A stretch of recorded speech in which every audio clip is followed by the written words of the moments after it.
okay. I kept looking up at the Kiss dolls. Oh, yeah. Is it hanging out up there? One of those genes is looking at us. We got to go live.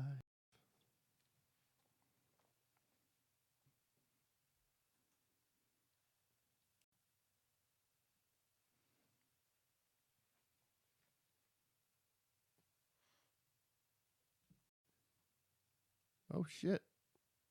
We're live.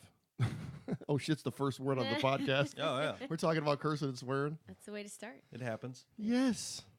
Man, we've been talking for the past half hour. I was thinking we should have been rolling that whole time. Like, are we I going to run know. out of things to say? We should. Nah, That we'll be was- good. That was great stuff. Well, it's Everyone great missed stuff. it. What are we talking about now? I don't know. Anyways, let me get the introductions out of the way. All Okay. So, first of all, welcome to episode number 114 of the CobraCast podcast with me, your designated driver, Bobby Sharon. And from the Reverent few, we got Paige and Nick. I'm not going to try to pronounce the last names I was hoping you were going to go for it. We're like, kinda oh, wanna, no, I it's- You know kind of what? want to hear. because I butcher names so bad. And I don't want to butcher your last names. Ours are hard to pronounce. You might have lucked out and gotten one right. No, just no, I'm by horrible. by doing it horrible on purpose. Well, Who knows? My last name is Sharon, Sharron. I get Sharon, Sharoni, all sorts of crazy things. So I know how you feel. So how do you pronounce yours? DeChausse. Oh, I would have never got that. Yeah. And in French, it's DeChausse. Oh, nice. But nobody ever says And you? My last name is Boettcher. Boettcher. Yeah, like bet your ass. Oh, nice. That's the easiest way I to definitely remember it. wouldn't have got that. No. No, No, 'cause yeah, people hardly ever do. When they do, I'm like, what? Do I know you? Do I know you? Have we done this before? Hey, you know, I was going to ask you. First of all, thank you for coming up here in this blizzard type weather we have. I can't figure, and I'm That sure, is so funny. and I'm sure because you guys are from Chicago, right? Yeah. Yeah. That people always tell you, well, you should be used to this because you're from a cold climate. You know, me being from Connecticut, it's like, okay, I wasn't born a polar bear. You know what I mean? That's just where I grew up. Yeah, you get accustomed to the warmth. Yeah. Well, and Yeah. like when you live in a cold climate or when it's cold part of the time, you prepare for it. You think about driving and parking. It's going to take longer to get places, or you wear extra layers. Yeah. Down here, you're like, oh, I live in Texas. I don't need 15 sweaters. I still don't wear the proper coat. Look at me. I She don't have a real doesn't. coat on. She Well, that's the never thing, does. is, I mean, everybody that knows me, I'm a real little bitch when it comes to being cold. I cannot stand being Same way. cold. I mean, my girlfriend's like, she's one to have like the AC on in December kind of a thing, and I'm like, I have to be 70 degrees, with electric blanket, and I mean, I'm all about all that stuff. And this cold weather, I can't stand it. Just drives me nuts. No, I'm serious. I'm the same way. I have a little heater on my feet all day, and then I do hot yoga. So I always like to be pretty warm. It's but so when people move down here, people always tell you just wait 5 minutes, the weather will change. I mean, a couple of days ago it was like what 75, 80 Oh, yeah. out or It's something, beautiful. Gorgeous. and now it's Like 32. 32 degrees. Yeah. Oh my god! Is it written? That's not. You know, Yeah. I talked to my dad the other day, and I was like, Dad, it's getting cold. It's like, it's like 40 today. It's gloomy. He's like, it's 17. Don't talk to me about this.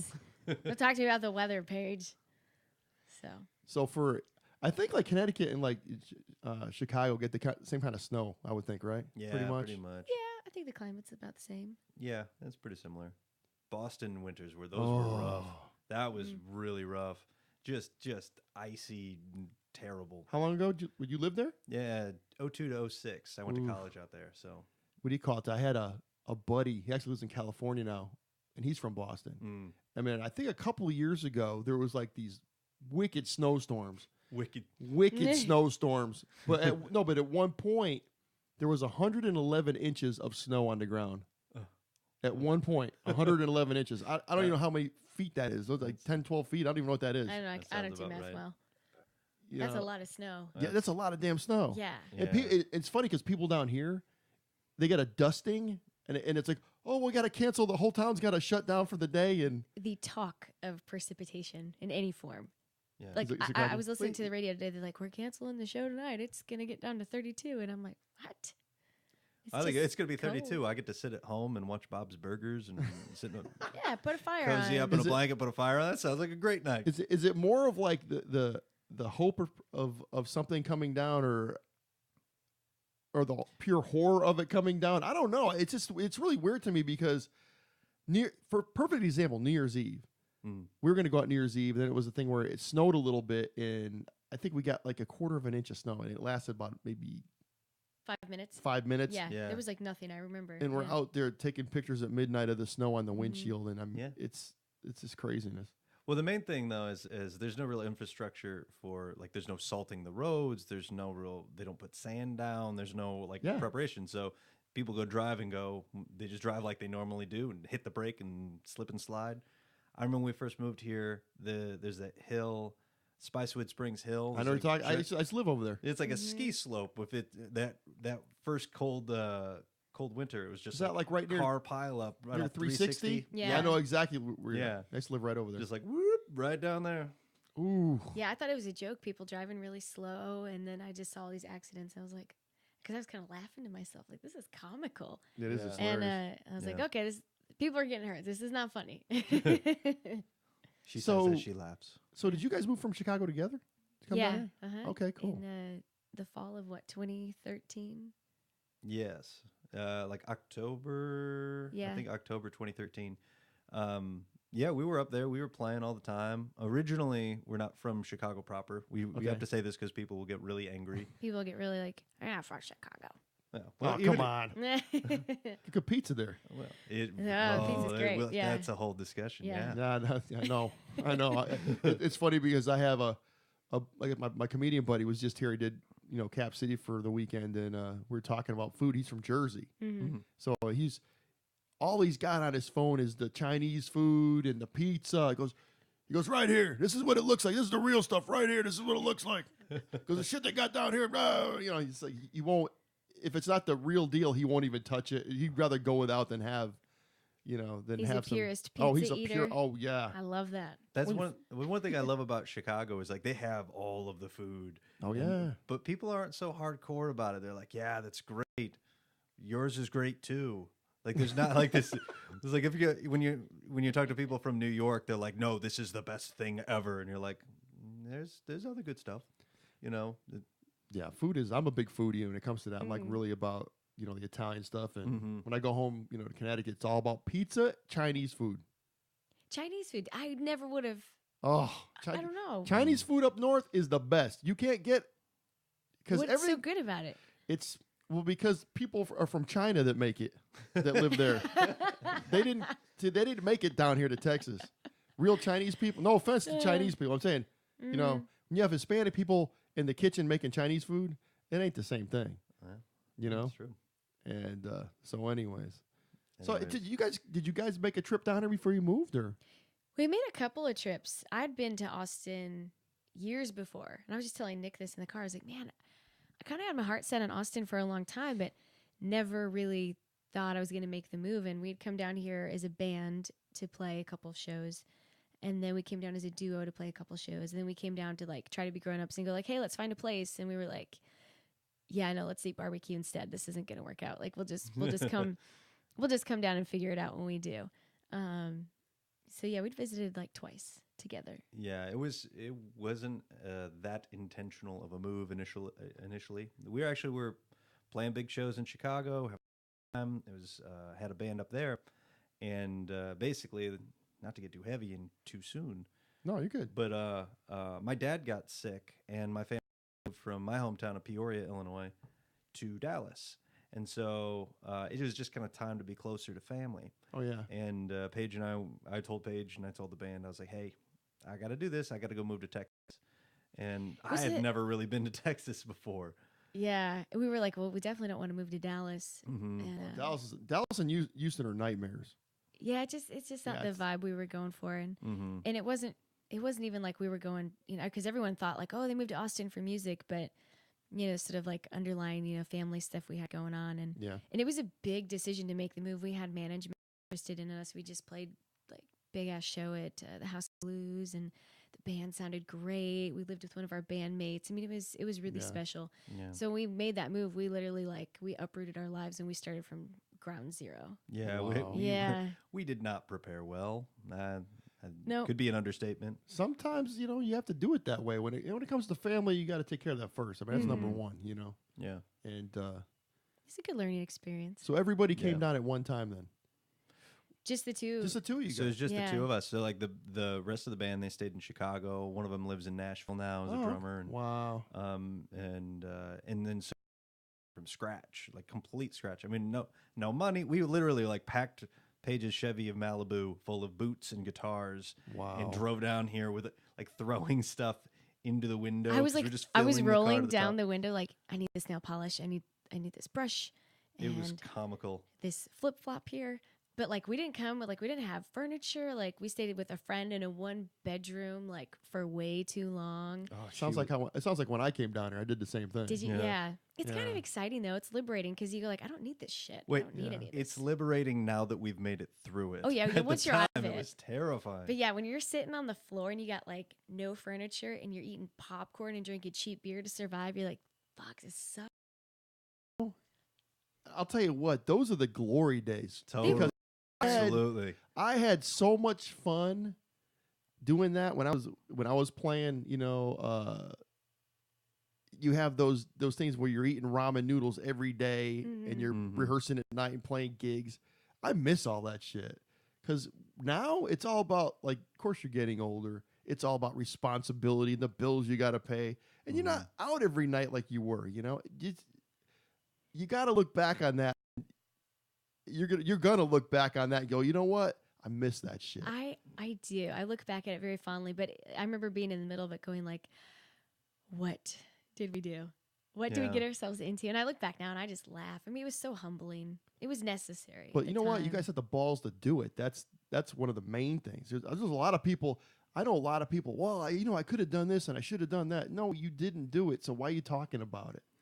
Yeah, I respect the people that actually said, you know what? Let's go fucking do it. Let's try to make it or make what we want. Let's try to live our dream. You know what I mean? And Austin's a great place for that. Absolutely. Yeah, we fell into it, found our footing eventually. Yeah, good for you. Awesome. Hell yeah. No, I'm happy with the decision. I can almost like not imagine being back in Chicago. Like Chicago was wonderful. Loved it. Yeah. But almost like when I think about like where we are now and go, oh, I don't see it in Chicago. I don't see this kind of like the happiness and the way the band's been going, and it just, I don't see a totally different thing in Chicago. And so I'm glad we're here. So what is the scene like up there? It's pretty segregated, just like the neighborhoods are. There's a really good rock and roll scene. We were both fortunate. I grew up just 90 minutes outside of Chicago, so I grew up in the blues scene there, which is, I mean, you can't beat it. Yeah, that's true. I mean, people talk about Texas blues, right? Yeah. But there is something to be said about Chicago and Chess Records, and I mean, yeah, I felt kind of spoiled in that way. But I mean, the scene, there's a big rockabilly scene, kind of country underground, like alt country scene, punk rock scene. I mean, there's a lot. Yeah, but in Austin, it seems like all the musicians know every other musician. All the musicians know each other, and everyone's great. And in Chicago, like, your little pocket of musicians, and they don't cross into other groups. Right. Like, you don't run into the metal guys if you're in the blues scene, and you don't run into the guys if you're in the reggae scene. Not really. I mean, there's a little bit of crossover. Like we would play in cover bands, and then we'd play in blues bands, and we'd have our own project and that kind of thing. But yeah, I think one of the things that made us unique is that we weren't kind of unafraid to just be with whatever musicians were around. And it made our experience a little unique. And so when we got to Austin, like, oh, good, everyone knows everyone. We're like trying to like connect our friends with other friends we've met, and then, oh, you already know each other. Oh, well, you know why? Because everybody's got 10 bands here. Everybody plays in like 10 different. Not say 10 bands. That's how you have to make money here. Yeah. Everybody has like at least 3 bands. At least. I know guys that are in like 10 bands. And they're playing all the time, but they're playing all these gigs. I always say to them, I say, how do you, man, like being a drummer, it's like, how do you like remember all 10 bands material? How do you do that? I mean, I could barely remember like one, three sets for one band kind of a thing. You know what I mean? Yeah, I forget words all the time. I'd be awful at that. Yeah. But if you notice, it really cracks me up now, as you see. And it's technology. Everybody has the iPad on Oh, the it drives me stand. crazy. Isn't that funny? I remember the first time I saw that, I was at in the crowd laughing my ass off, and the singer was just like looked like he was gonna put down his mic and jump and try to kick my ass. I thought it was the most funny thing ever. I mean, I get it in like cover band stuff. I did a lot of wedding band stuff back in Chicago, and so we had like lyric books and stuff. Right. But like some of these guys are like music, playing like really great venues, and it's like that is such a barrier between you and connecting to the crowd. Yeah. Like I could see it if it's like like a cover band, kind of like jobbing, right? Mm-hmm. But if people come to like see you and your music, like get that out of there. Yeah, learn your own songs. I think they were a cover band. Yeah, I can see that. But it's the same thing with people with their cell phones. It's the same exact thing. Everybody's under, it's great bands playing, kicking ass, and you're like, gotta have a selfie with the band. It's like, you're gonna be like, just be present. Just I know exactly. I try to do that. I always say, we were talking about the video thing. Always try to take like one video of a band, then it goes in my pocket, and that's it. Yeah. And that's helpful, to bands. I mean, like you need people, as musicians taking your picture, taking video and spread the word, So, I mean, I think there's a healthy balance of that. Yeah. Yeah. But the cell phone thing is getting out of hand. I always will tell people at shows, put your phone away, take a couple pictures, put it away and watch the band. They're great. Maybe we could like create a moment for like, hey, this is the selfie moment. Do it. Get it out of here. Hey, that's an idea. That's a good idea. Yeah, like write that one down. That's good. Scribbling down. I heard Jack White. Was it Jack White is going to take he's doing some show and he wants everyone to drop their phone. I think it's Jack White. I could be totally wrong. It's a lot of hard. But yeah, it's like drop your phone in this I don't know, this like pouch or whatever. Yeah. You leave it at the front and people are like, well, what if I have an emergency? But like when you really do put your phone away for a little while and you just enjoy the show, I think you just get so much more out of it. What I heard that was Joe Rogan, the comedian. Mm-hmm. He's doing that at his shows. Oh, okay. Yeah, that's where I heard it from. Maybe that's what I'm thinking of. Yeah. I feel like there was some artist. People are bitching about it, but there's actually artists too. I mean, there's some artists now that won't even let you bring your cell phone in. Everything's got a a 4K video on it, or a pic, what is it, 20 megapixel camera or whatever it is. I don't remember megapixels anymore. But everybody's with all this equipment. So they're a pro at everything except for getting a good photo or a good video. That was the thing when I did Facebook Live. I see Facebook Live videos. It's the most horrid thing. It's like, what are you doing?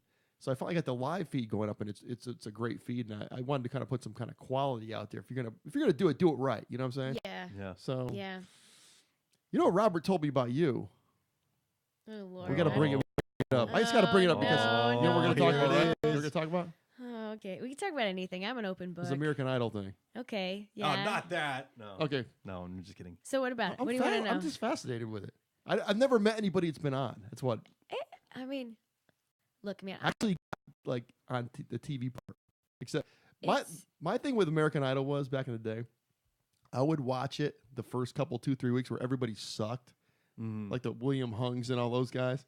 I would love it, and after that, I just put it down. See, that part pissed me off so much. Like, is a serious singer? I'm like, are you fucking kidding me? But they got to put that on there, though. No, it's TV. It's not about your talent.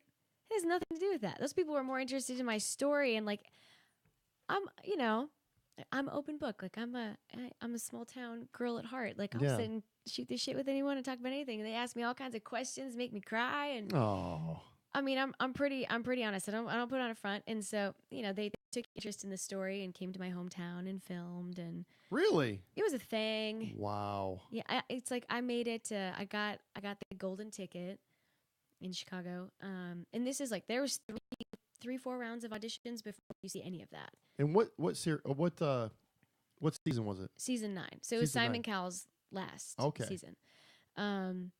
But I mean, it's pretty involved. They do like FBI background checks and all kinds. You have to like confess every story that might pop up, because it's like when you run for president, as some people are finding out now. Mm-hmm. Yeah, you got a checkered past. That one time we were out drinking, and oh no, oh no, oh no, they'll find out about it. Yeah, I mean, because like people have been in jail and not told them, and it surfaces. Oh yeah, I've seen that happen a couple of times. Yeah, so that's crazy. Yeah, so that was the thing. That was the thing, huh? Yeah, it was cool. My buddy Kenny Sheritz, he was when they did the tour. They do like a American Idol tour. Yeah. He was a drum tech on that tour. Oh, cool. Yeah. Did you enjoy it? Yeah, he said he had, I think it was when was it Taylor Hicks? No, yeah. Oh yeah, I really liked that guy. He was on that tour. Okay. So I don't know if he won or was he was a runner up, wasn't he? He was like semifinalist. I thought he won. No, wasn't it Ruben win? Ruben stuttered. Yeah. Is that the same one? I know. I'm talking on my ass. I really don't know much about it, but I was kind of fascinated by it 'cause I never knew what was on, or even got like sort of far. There's a bunch of people in Austin that have done American Idol, The Voice, X Factor. X Factor. I did have a buddy on The Voice. It was so funny. I'm not gonna mention his name, but he went on there,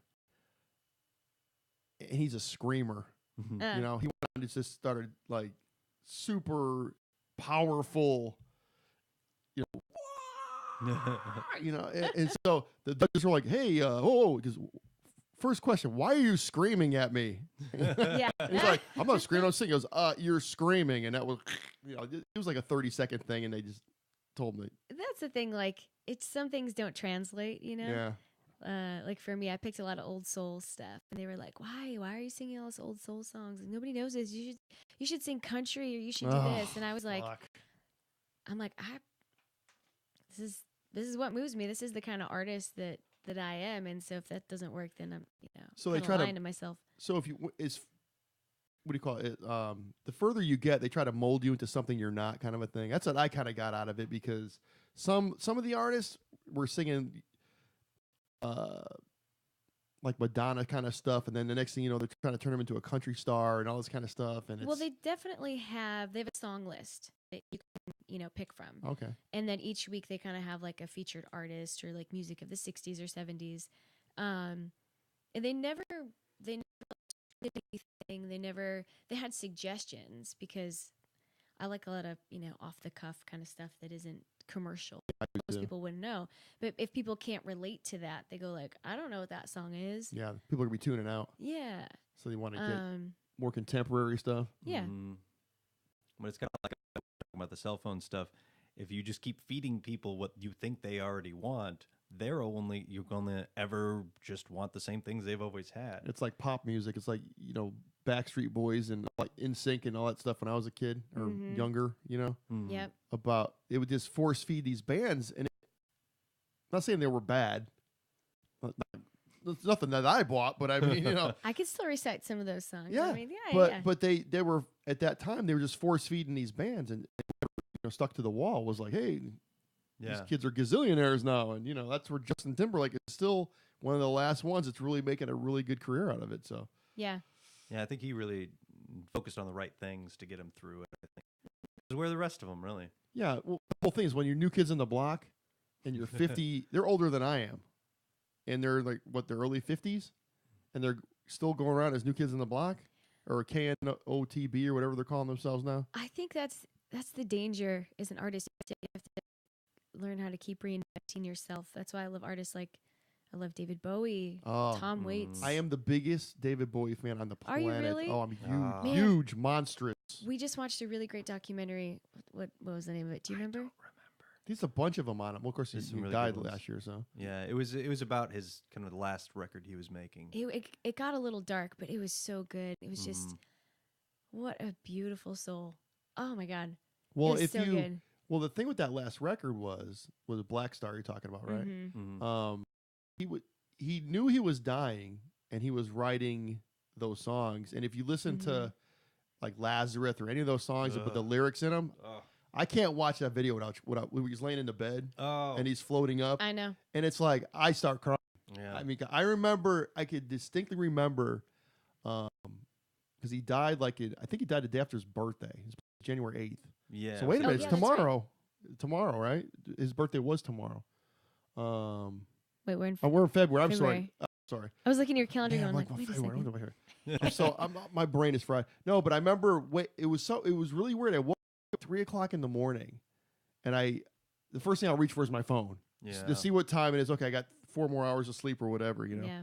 And I pull it up, and the news thing, David Bowie dead at 69. I'm like, what? Reverent. I know. And I was like, holy shit, like another artist, my girlfriend, I had to tell my girlfriend about Chris Cornell. Because she's a super duper monstrous Chris Cornell fan. And, when I woke her up in the morning to tell her, and she just started crying.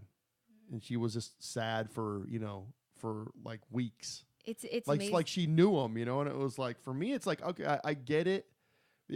Bowie was my thing. When it happened with Bowie, I was not the same for a month.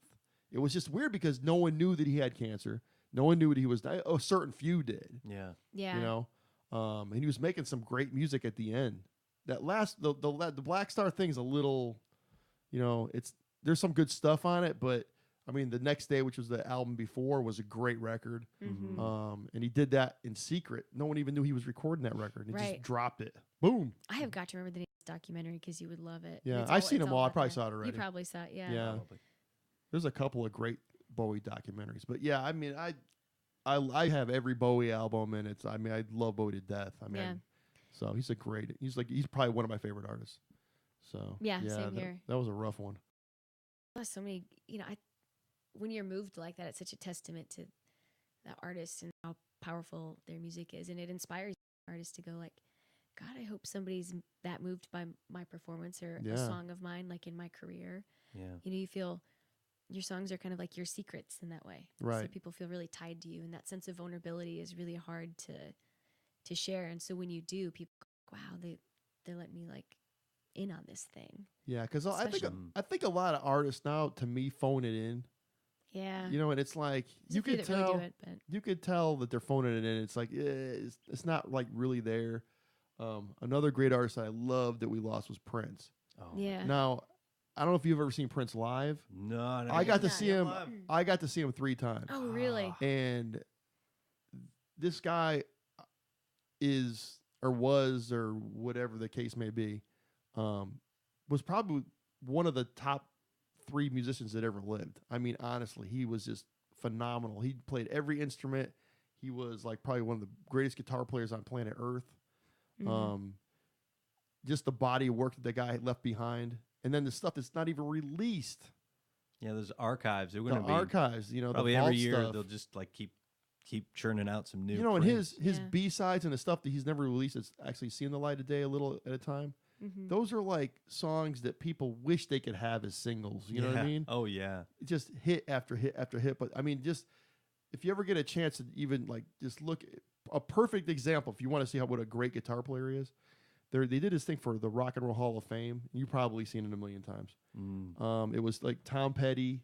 Yeah, it was like George Harrison's son. You know what I'm talking about? Oh yeah. While My Guitar Gently Weeps. And he just like shows up out of nowhere. He comes out and just does this blistering guitar solo, right? And when he's done, he takes his guitar, he throws it up in the air, and it just goes boom, and he just walks off stage, and everybody's still playing. And it's like everybody's like, oh my God, what a badass. Yeah. Yeah. They had at one interview with Eric Clapton. I mean, as a guitar player, you're probably a little bit of an Eric Clapton fan. They asked Eric Clapton and said, "Hey, how does it feel to be like the world's greatest guitar player?" He goes, "Go ask Prince. Don't ask me." And that's what he said. It just goes to show you what I mean. But he was such an icon. Yeah. That's when you go see him live. That dude did not phone it in. That dude gave everything he had when you saw him live.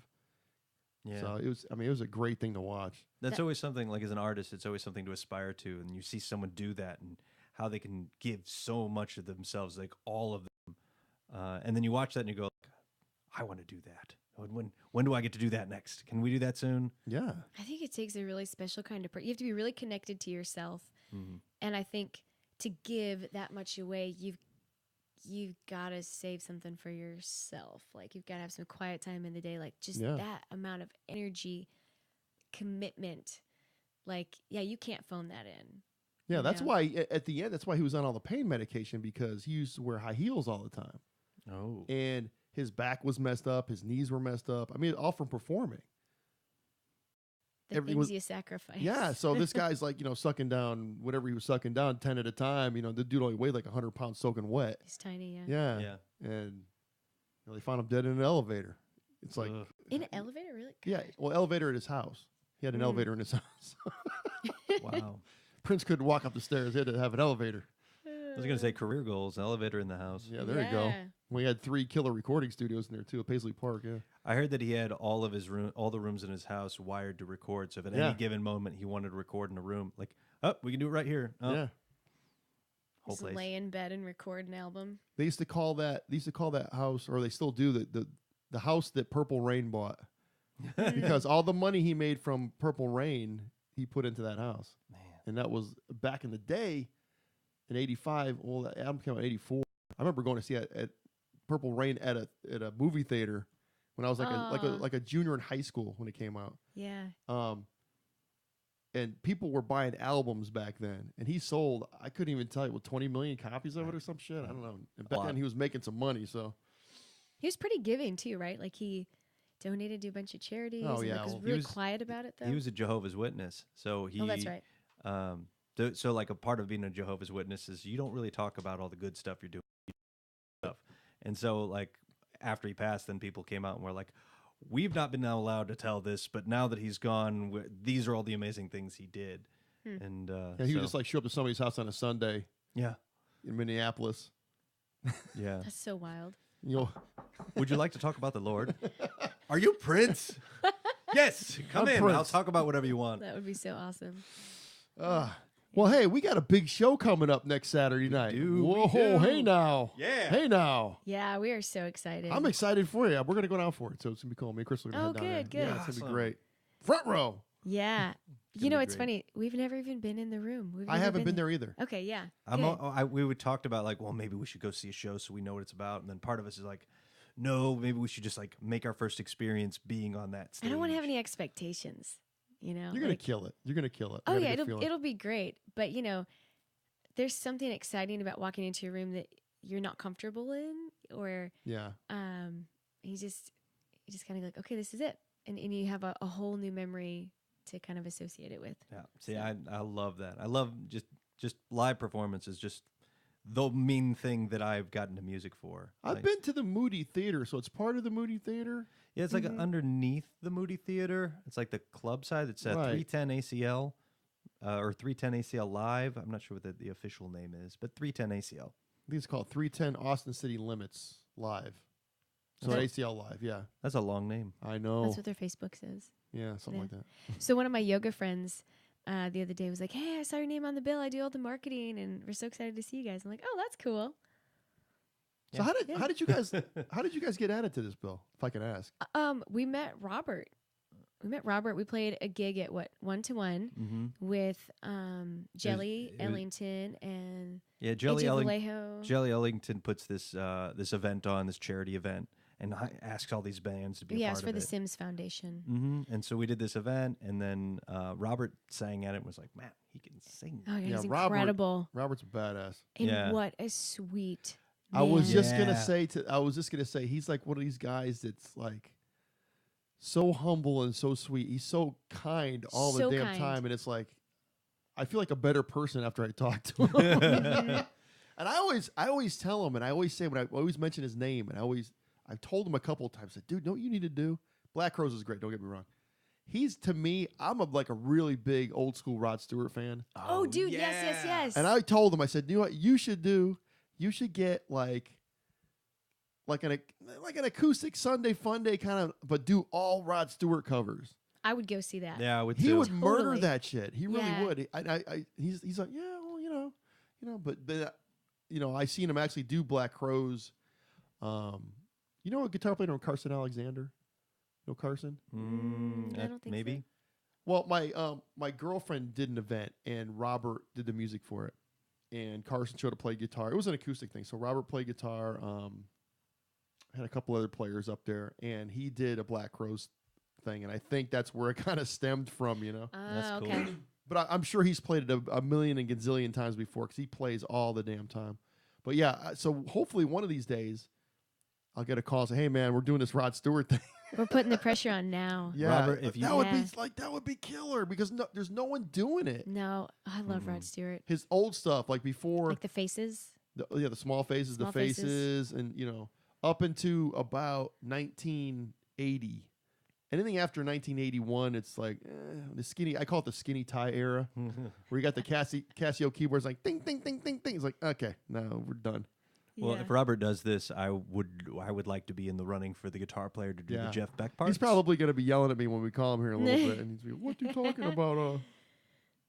We're gonna make him do it. It's just gonna happen awesome, now. Man. I was thinking about that the other day, and every time I think about him and I see him, I always bring that up. I said, "You need to do that because he's like he's such a talented guy, you know. It runs in the family." So yeah. I'm really looking forward to their set because so we met him recently at the 1-to-1 show. He came out to see us play at the Saxon.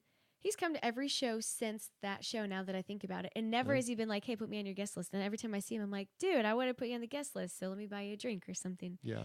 And he had contacted us. Was like, hey, I got this show I'm going to do. You guys think you would want to open? And I was like, I like screamed. I was at my desk job at work. And I was like, oh my gosh, this is amazing. So. Well, because it was weird how it came about with this, because I haven't seen him in a while. So I touched base with him. Say, hey, man, just checking in on how you doing, you know.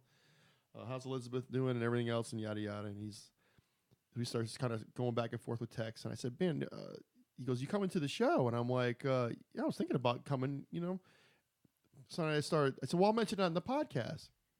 And I'm thinking to myself, man, what a dummy I am. So I said, dude, why don't you just come on up here and do the podcast, you know? Yeah. So him and Xavier are going to come up next week. Great. But then he told me about you guys. Could you have my opening band? I'm like, sure, man. Come on. It'll be fun. You have a good time. Yeah. Thanks for having us. No problem. Anytime. Yeah, that was so nice of him. So, so you're here, and it's going to be a killer show. I can't wait. So it's just the two of you guys then? The two bands? Yeah. Yes. Awesome. Yeah. I thought you meant just the two of us. We're like, the two of us. Just the two of us. Yes. So you have a full band for this show? Yes. Okay. Mm-hmm. So, I mean, most of our shows are full band. We do stuff as Nick and Paige from time to time, but those are like, you know, money-making gigs. Yeah, restaurant. Yeah. You know, like we play the Salt Lick a lot. Nice. It's just like we do those. You make a little extra scratch. It's fun. You get to try out tunes you don't normally do. But most of the time, we have a big old full-on rock and roll band. Yeah. Yep. Yeah. We'll be rocking as a 4-piece for the 310 ACL show. Cool. So that's gonna be a lot of fun. So, well, who else is in the band? So, if I can ask. Yeah. Yeah. It is not allowed. It is not allowed, damn it. You cannot know. You cannot. So we have like kind of a primary crew, but sometimes we have people rotate in and out for different things and different reasons. For that show, it's John Calney on drums and Amanda Darnell on bass. Manders. And those guys pretty much play with us. You know, we've had a pretty consistent lineup, because when we first moved here, we started out as a duo and put together a band, and it was just like always changing. It was so hard to get people to commit. That's a lot of that going on. Yeah. You know what's ever going to have as much stock in the band as Nick and I? We had the Reverent few in Chicago. So this band was born, you know, in 2012 and hasn't really stopped since. Yeah. So, but it's fun because occasionally we'll have friends sit in and play Right. keys, or we'll have extra guitar player. Well, that's the weird thing about bands in Austin, because I have a ton of friends that play in bands. And every time I go see it, not every time, but a lot of times I go see a band, there's always somebody different in it. Yeah. Yeah. Oh, yeah. Yeah. It's like, oh, well, Joey couldn't make it tonight because he's playing another gig down the street, so we got this fill-in guy over here. I'm like, I don't get it. Because I remember when I was playing, it was, you were in one band, and if you played in another band, it was like taboo. Oh, this guy's playing another band. What's going on? And it would be like big news, like, hey, what's up with Joey? He's playing another band. What's going on with that? Are you going to replace him? What's going on? Now it's a thing where everybody's got 3 or 4 bands. Especially in this town. Yeah, it's funny. In Austin, it's almost the complete opposite of that, because if you're good enough to be in a band and want to be in a band, you're probably in high demand. In this town, there are more killing players in this town. You cannot throw a rock without hitting like 8 guitar players that are the best guitar players you've ever heard. And all in different ways. Like, this guy is a great slide player. This guy is a jazz guy that just blow your mind. And then this guy he's jazz, but he's Western swing in a completely different way. Everybody's so different and so talented. And I think that everyone's kind of hungry to stay sharp in every way they can. Everyone wants to keep playing. Yeah, there's a really high caliber. It really makes you rise to the occasion. You can't show up and suck. Well, that was the thing at my event, because we had 9 bands, all headline bands that played it. And every one of the bands, I remember talking to this one singer. He goes, He goes, we really practiced for this gig because, you know, we know there's going to be a ton of musicians in the house and a lot of them haven't seen us yet. And we want to make sure we're good, you know? Yeah, totally. But there's, you know, I was at the 1-to-1 the other night because Kenny, you know, he did a drum clinic down there. Oh, that's right. Yeah, they do that. Mm-hmm. And we stuck around and watched. I think Brandon Temple was playing, the drummer. He's great. Yeah, he was down there. I caught like one song. But on a Monday night, you know, in this town on a Monday night in some little hole in the wall bar or whatever, there's this guy that Brandon Temple played with Janet Jackson and just killer drummer. I mean, just, you know, there's so many murderers in this town when it comes to musicians, and there's so many crazy unsung heroes too. Oh, there's so many people that just don't get the credit, that just don't get out of the velvet rut, that are so talented. Yeah, we're really spoiled in this town. Really, totally. Yeah, and that's the one thing people find out when they go on a little tour or something. They think that every town is like Austin. So when they go up and play Oklahoma City or they play Wichita, Kansas, or, you know what I mean? They're like going, hey, we got a pretty good where we're from. What, you know, they have like one club in town and they have music on Thursday nights and that's it. That's the whole music scene. That's true. Although, man, you know, when you start traveling and then there's that one guitar player, that one drummer in town, in some small town in the middle of nowhere, that you're just like, why are you here? Or like live here, but play everywhere, you know? I mean, that's possible too nowadays. You get picked up for a gig and travel, and you can still live in your small town. There's nothing wrong with that. Yeah, a lot of guys are doing that. Yeah. There's people that are based, I know this one guy, he's based out of Austin, but he lives in New York City. So he'll come in and rehearse. He'll fly back and do gigs, fly back to New York City. It's like, what? Yeah. It's like, we were really fortunate. Like when we weren't from Chicago proper, so when we moved to Chicago and played around there, we knew that you can drive out of town to play gigs and actually make money, and then you could live in town and out of town and in town. And then we're working on this tour route that goes from Chicago to Austin. There's tons of stuff on the way. Oh yeah, tons. Yeah, there's a ton of stuff. I mean, Memphis, St. Louis, Peoria. St. Louis has got a great scene too. Yeah, the Blue City Deli. Yeah, is one of my shout out to Vinny. Man, Blue that place City is Deli. so special. Have you been there? Yeah, I've been. Yeah, I played a couple shows there. Yeah, yeah, a long time ago. So it's this tiny sandwich shop, and like when we walked in for a gig, it was like people were cheering and just so excited. Like I've never met more enthusiastic music lovers. I was like, God damn, this is awesome. And the sandwiches are great. It was like 6 o'clock on a Thursday night, and it was so awesome. Cool. Yeah. There's those little towns that they're starving for good music. So if you're from out of town and you go there and put on a great set, they treat you like rock stars. And you tell people you're from Austin, they look at you different. They've got this kind of sparkle in their eye, like, you're from Austin. It must be, you know. And you're like, well, I'm not really from Austin because nobody's from Austin. Nobody's from Austin. I'm not. I'm 91. I've been here since 91. I was going to say, when you first started talking, I was like, where are you from? Because you have an accent. Everybody gets that all the time. Yeah. Like, you're, you know. The best story about my accent thing, when I first moved down here, I don't know if you ever heard of a comedian. His name was Andrew Dice Clay. Oh, yeah. The Dice Man. I sounded just like Dice when I moved down here. I was from the same part of the country. He was big at the time. Everybody talked like him because his character was that New York thing. Mm-hmm. So when I moved down here, Austin was... There were some people from out of town, but it was basically at that time people from Central Texas lived in Austin. I mean, the big computer boom was happening at that time.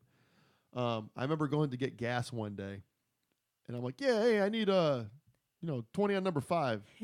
This guy, he says to me, he goes, "You don't sound like you from around here."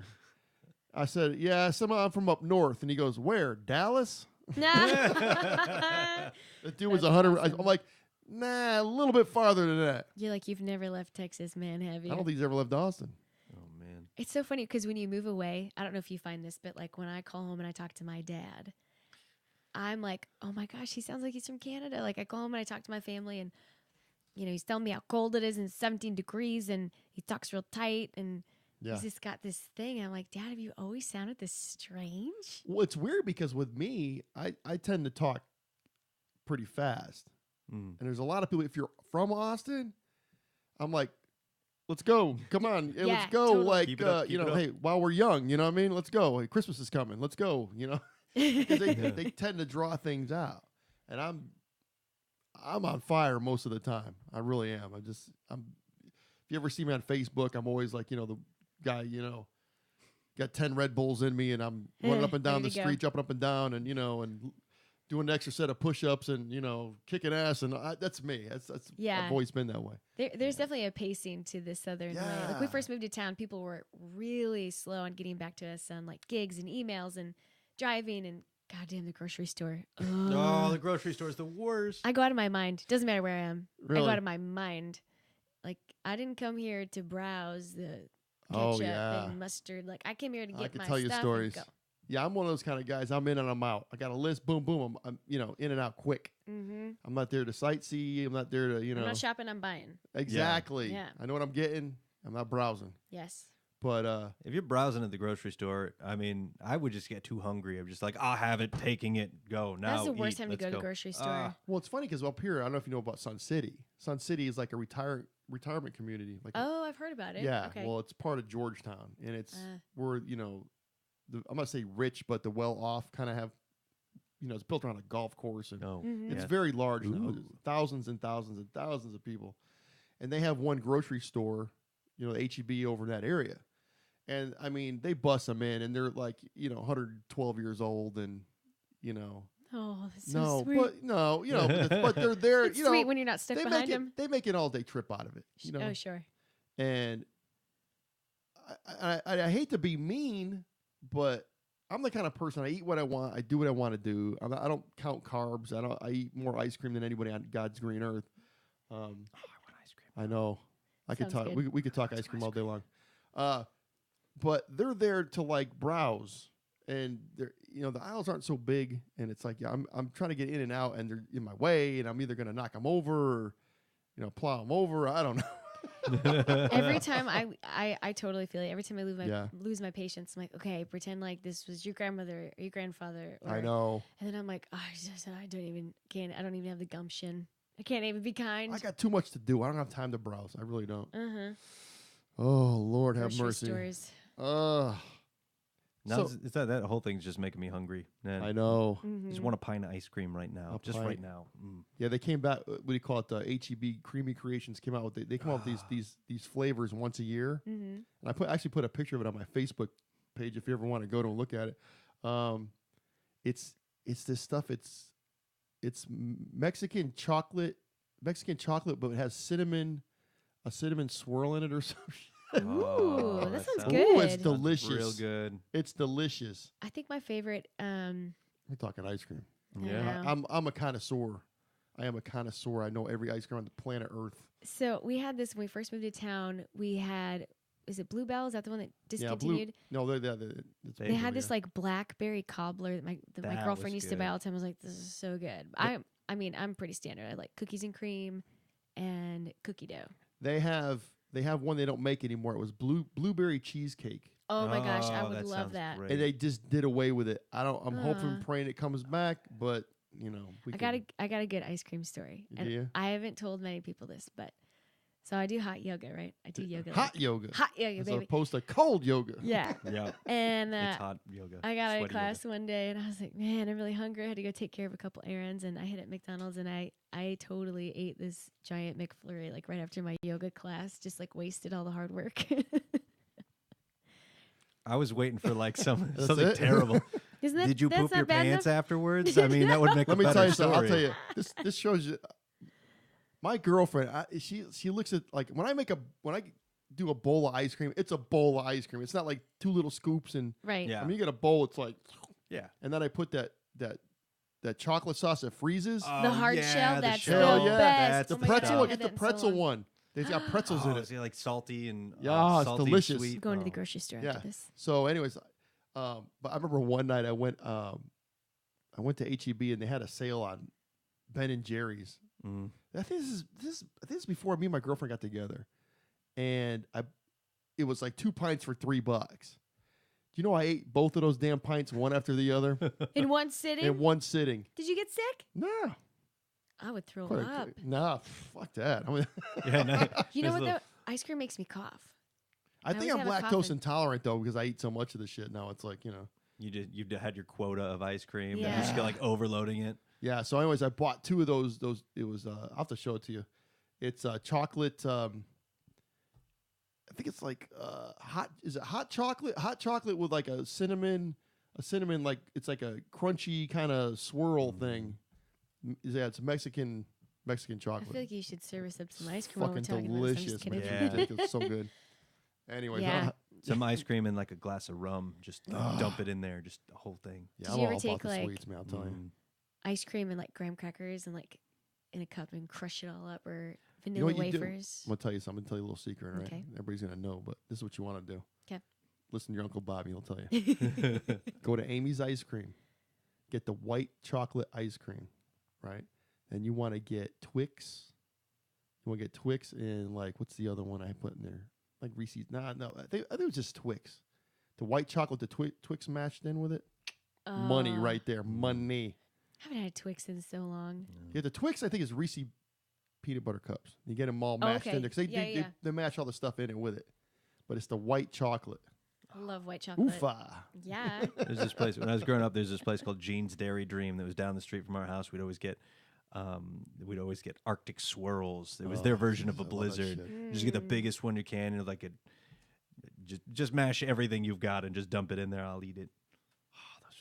Those are the days. Those days are now. What are you talking about? Those were the days. Those are now. Well, I mean, Jeans isn't around anymore. That's the problem. And it's literally 1,000 miles away. Yeah, that's that's the problem with ice cream. They've got so many different flavors and so many different kinds. And I mean, the bad part about it, everything's getting so expensive now. You can't touch a pie of ice cream for like, it's at least $5-6. Yeah, for something decent. Vegan ice cream. Oh, vegan. Is that a thing? Yeah, is it like made out of real vegans. There's vegans, and then there's what do you call it, the gluten-free stuff, which I don't get. Can you have dairy-free ice creams? There's no point. You can. There's no point in having ice cream with no sugar in it. It just doesn't end up being ice cream. I mean, it just ends up being something else. It's like a hot dog with no meat in it is no longer a hot dog. That's true. Yeah, it's just something. It's just like the cylinder of something. But now, the cool thing, man, the great thing about Austin is there's a lot of killer restaurants here, and so many. So many. If you're into Tex-Mex and all that stuff, oh God, it's unbelievable. Yeah. You know. Yeah, we're big pizza connoisseurs. Why do you live here then? I know. It's getting better. It's getting better. We had a friend come in from Chicago for a songwriting session, and he brought something with him. Well, he's like, "Hey, what kind of pizza do y'all want?" And I was like, "I don't know, man. We like, Well, he just like asked our favorite pizza sausage, in Austin, pepperoni, or I'm sorry, in Chicago. I thought we were gonna order. He was flying here, and he brought a pizza with him. He brought a pizza with him on the plane. Yeah, like Good I thought we were awesome. gonna order pizza when he came, and he shows up. I open the door, and he comes with Pequods, deep dish. Like what we typically, I'm like, you gotta be shitting me. This is the best night ever. It was funny because so good. It was when we were really fresh into town and we had nothing and like no furniture, and so like him to walk in with our favorite pizza from Chicago was like the greatest thing. Like the winning lottery ticket or something. And it's like one slice fills you up, you know. Oh it's yeah, like really yeah. bready, really saucy. Got to give out shout out to Peace Pizza though. Peace Pizza is like it's kind of New York style. New York meets Neapolitan, so it's like thin, long, skinny, floppy. Just the best. Yeah, it's a solid place. Yeah. There's places, there's spots you can go to. Yeah. I like Via 313. Yeah, it's always That's good. I mean, Home Slice is Home Slice will do the job. I like really saucy pizza, so like the sauce is important to me. Yeah. I don't really care about the toppings. I'll eat anything. I'll eat a garbage pizza. Hell, the last time I was home, my dad ordered what we call garbage pizza, which is like everything: anchovy, shrimp. Oh, I mean, God, like you name everything. bacon. Like everything. You don't so hear good. like anchovies is something you don't hear about in Austin. You don't. People don't talk about. I never hear anybody talk about it. I don't think you can get them on pizza. It's so salty too. Unless you go to like an Italian place. This guy. He's from Jersey. It's called Ciccone. Is it Ciccone's or Ciccone's? I can't know which way he pronounces it. And that's some real old school New Jersey pizza. Yeah, it's over off of Research. Off of 183. Okay. 183, 620 area. We will find it. If it's pizza, we will delicious. find it. Yeah, it's delicious. Yeah. Yeah, so what's your favorite go-to like Italian place? Oh shit. There's a place in Georgetown called Tony and Luigi's. It's like real kind of authentic stuff. Not bad. There's another place called Frankie's over here, off highway, and but he's off the boat from Italy. Oh, Off the boat. Nice. You know, and I mean their desserts are just ridiculous. I mean, I haven't had like a decent cannoli since I went back to to Connecticut, and they actually have them that are not so bad. You know. Nice. So yeah, I'm all about the old school authentic shit. So we play down in South Padre occasionally, and they have the best Italian joint on the island called Gabriella's. Like serious, like really real good. deal. Tears your guts up though. God, I'm getting up. Just word to the wise. it was funny to end the food rant here because I know we're gonna go into some other shit. We can talk about food all damn We're long. making everybody hungry out there. I know. I love just talking just food. I'm a big foodie. When I first got here in '91, one of the first places I went to, and you're gonna laugh, but I went and thought it was the best thing ever, was Taco Cabana. Hey, so did I. It was the first place, one of the first joints I went to. I did the drive-through, and I got like, I don't know, it's a couple fajitas or whatever. Yeah. And I got back to, actually my dad lives here. I moved in with my dad when I first moved here, and I'm like, God, this is the best thing ever, because you really didn't have Mexican food or Tex-Mex up in Connecticut. You just didn't have it. You had Taco Bell and shit like that, but that's about it. I just cannot see one of the signs without thinking at the Taco Cabana. Barry Manilow. I mean, like you can't not think that, right? Whatever happened to that guy? You see his face lately? Holy moly. No, He's had about like 15, 20 plastic surgeries. When he smiles, you can see like the rips in his skin coming. Because I mean, it's like permanently surprised. He comes out. He came out. He came out of the closet saying he's gay. It's like, dude, I knew that 40 years ago. All of a sudden, you're gonna say you're gay. It's like, surprise, everybody surprise. knows. Surprise, surprise. Yeah. I think he's on his last farewell tour too. So his last farewell. He always tour. has a really awful tan, like a really bad spray tan. I don't all I remember was like, he looks like a puppet now. If you look at his face, Really? he's got the big cheekbones, and he smells like. Why do people do that? It's like when he talks, his face doesn't move because he's so filled with stuff. Botox, yeah. I don't know what he's got going on there, but it's like you're an 80-year-old man. You look like you're 50, maybe. Yeah. But the rest of you looks, it's just weird what people do with plastic surgery. People get so caught up in that. Don't ever do it. I mean, no, actually, I was getting a facial recently, and this young girl was doing my facial, and she had the most beautiful skin. And I was like, man, what do what's your skin, regimen or whatever? And she's like, oh, I've been getting Botox the last couple of years. And I'm like, how old are you? She's like, 23. I'm like, what? 23? That's I wanted to be like, Botox parties? You've got to, you gotta have a serious talk. I'll tell you what, I'm gonna give you a little secret. More secrets. This right here. What my girlfriend hooked me up with, right? My girlfriend's skin. She'll be 51. She looks younger than you do. She's like, it's insane. She goes, you need to use this coconut scrub. It's like it's coconut stuff. It's like coconut oil. Coconut oil. I use it every day. And I put it in the shower. I'll leave it on when I'm at the house. I'll leave it on. It's kind of greasy, but then you kind of towel it off. Yeah. Man, I'll tell you, it's helped me tremendously. no kidding. Tremendously. Yeah. It's funny. My mom got sick this last year, and we put coconut oil like on her face, and she didn't have a wrinkle. She looked younger at that age than she did like 15 years before, and she was so funny because she would take Say it. Yeah, what is it? Say What's it. it Say called? it. Say it. Hemorrhoid cream. Hemorrhoid cream. So it was like this secret, right? On her face? She would put underneath her eyes to Oh, take the no. puffiness out, right? Does Takes that the work? swelling. Well, in the old stuff that they made, apparently it did. But she always had it in her makeup bag, and I was like, Ma, what is this about? You know what I mean? But seriously, that coconut oil, like I use stuff that works. as a moisturizer every single day. Well, it's like kind of clumpy. It's not like oil. It's kind of clumpy, and you got to you have to let it. Yeah. You have to melt Shit it in your works. hand. I'm telling you, it's a secret. Amazing. Mm-hmm. I'm telling you. You can eat it. It's great for your brain. Yeah, I never ate I keep it in though. my kitchen too. We got You like use it for like instead of oil in a pan. Sometimes you can use a little Put it in your coconut oil. coffee. I Put it used in to take coffee. coconut oil pills. Wow. We should all just swim in it every day. I we should think just. so. The only problem I got is like under my eyes. I got little crow's feet happening, but What 50 you just said? yeah. Yeah, and you look great. Thank you so much. Appreciate So that. coconut oil, You look people. hot. Tell you one thing. The secret. If you're a smoker, stop. Oh, Don't God. fucking smoke. Yeah, we don't Cigarettes smoke. I tell everybody, especially the younger people that come up here, don't start smoking. It puts age. It puts years on you overnight. I'm not even kidding you. Yeah. I have friends that are like my age. You look like they're like 80. Yeah, you get It's those like lines like right around your mouth, and that and stress. Your kills teeth are you. green, and gross. You got lines Just all over gross. your face. No one wants to kiss someone who's been smoking. That's disgusting. It's yeah. Now weed, smoke that shit all day long. Yeah. Hey, let's give our boy a call real fast. Yeah. Yeah. Give him a ring-a-ling, see what he's up to. Because I know he's gonna pump this thing like ridiculous. That was the thing because he knows. I bet he's working on Rod Shit, Stewart there he songs. is. Oh, Robert. Hello. What's up, my brother? How you doing? Man, I'm doing well. Listen, I just found out something incredible. You can cook with coconut oil? Yeah. Put the headphones. I can be able to hear. Tastes a little bit like coconuts. I'm sorry. I'm yeah. Okay. We were talking about food, and we you know how we get up here, a little crazy and stuff. So That was a sex joke, Bobby. oh, was it?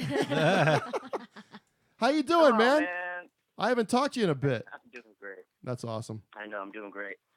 I have to admit though, all this talk about food is kind of taking a dark turn for me. I just started a master cleanse today. Oh shit! And, no. Oh shit! Right? I've had nothing but lemon juice all day. Okay. How do you do All good. that? How do you stay? I'm not sure full? why, but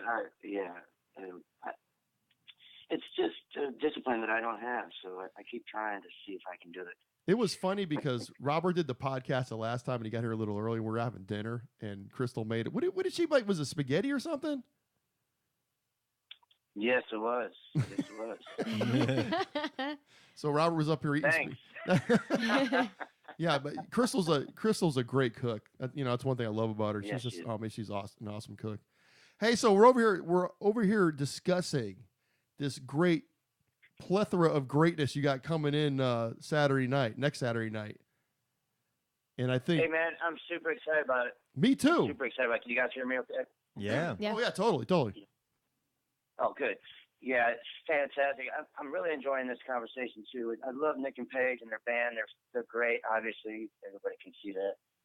And, man, it's going to be a blowout. I mean, think of a lava lamp exploding, audio visual explosion kind of thing. I mean, it's just going to be killer.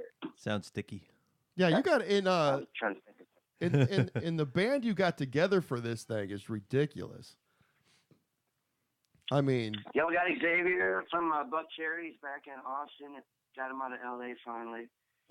And I've got Jake Sherrard. He's a legend and famed sideman. Got Jelly. Yeah. Everybody loves Jelly. Yeah, Jelly's great. And I've got, John Ulrich's going to be playing bass. Xavier and I and John were all in a band together 16 years ago. When we were 10, so that's really, 10. we fell right back into our old roles of where Xavier and I mess with him because he's a younger looking guy. And then we've got Jason Sider on keyboards, and we've got 3 amazing ladies singing with us.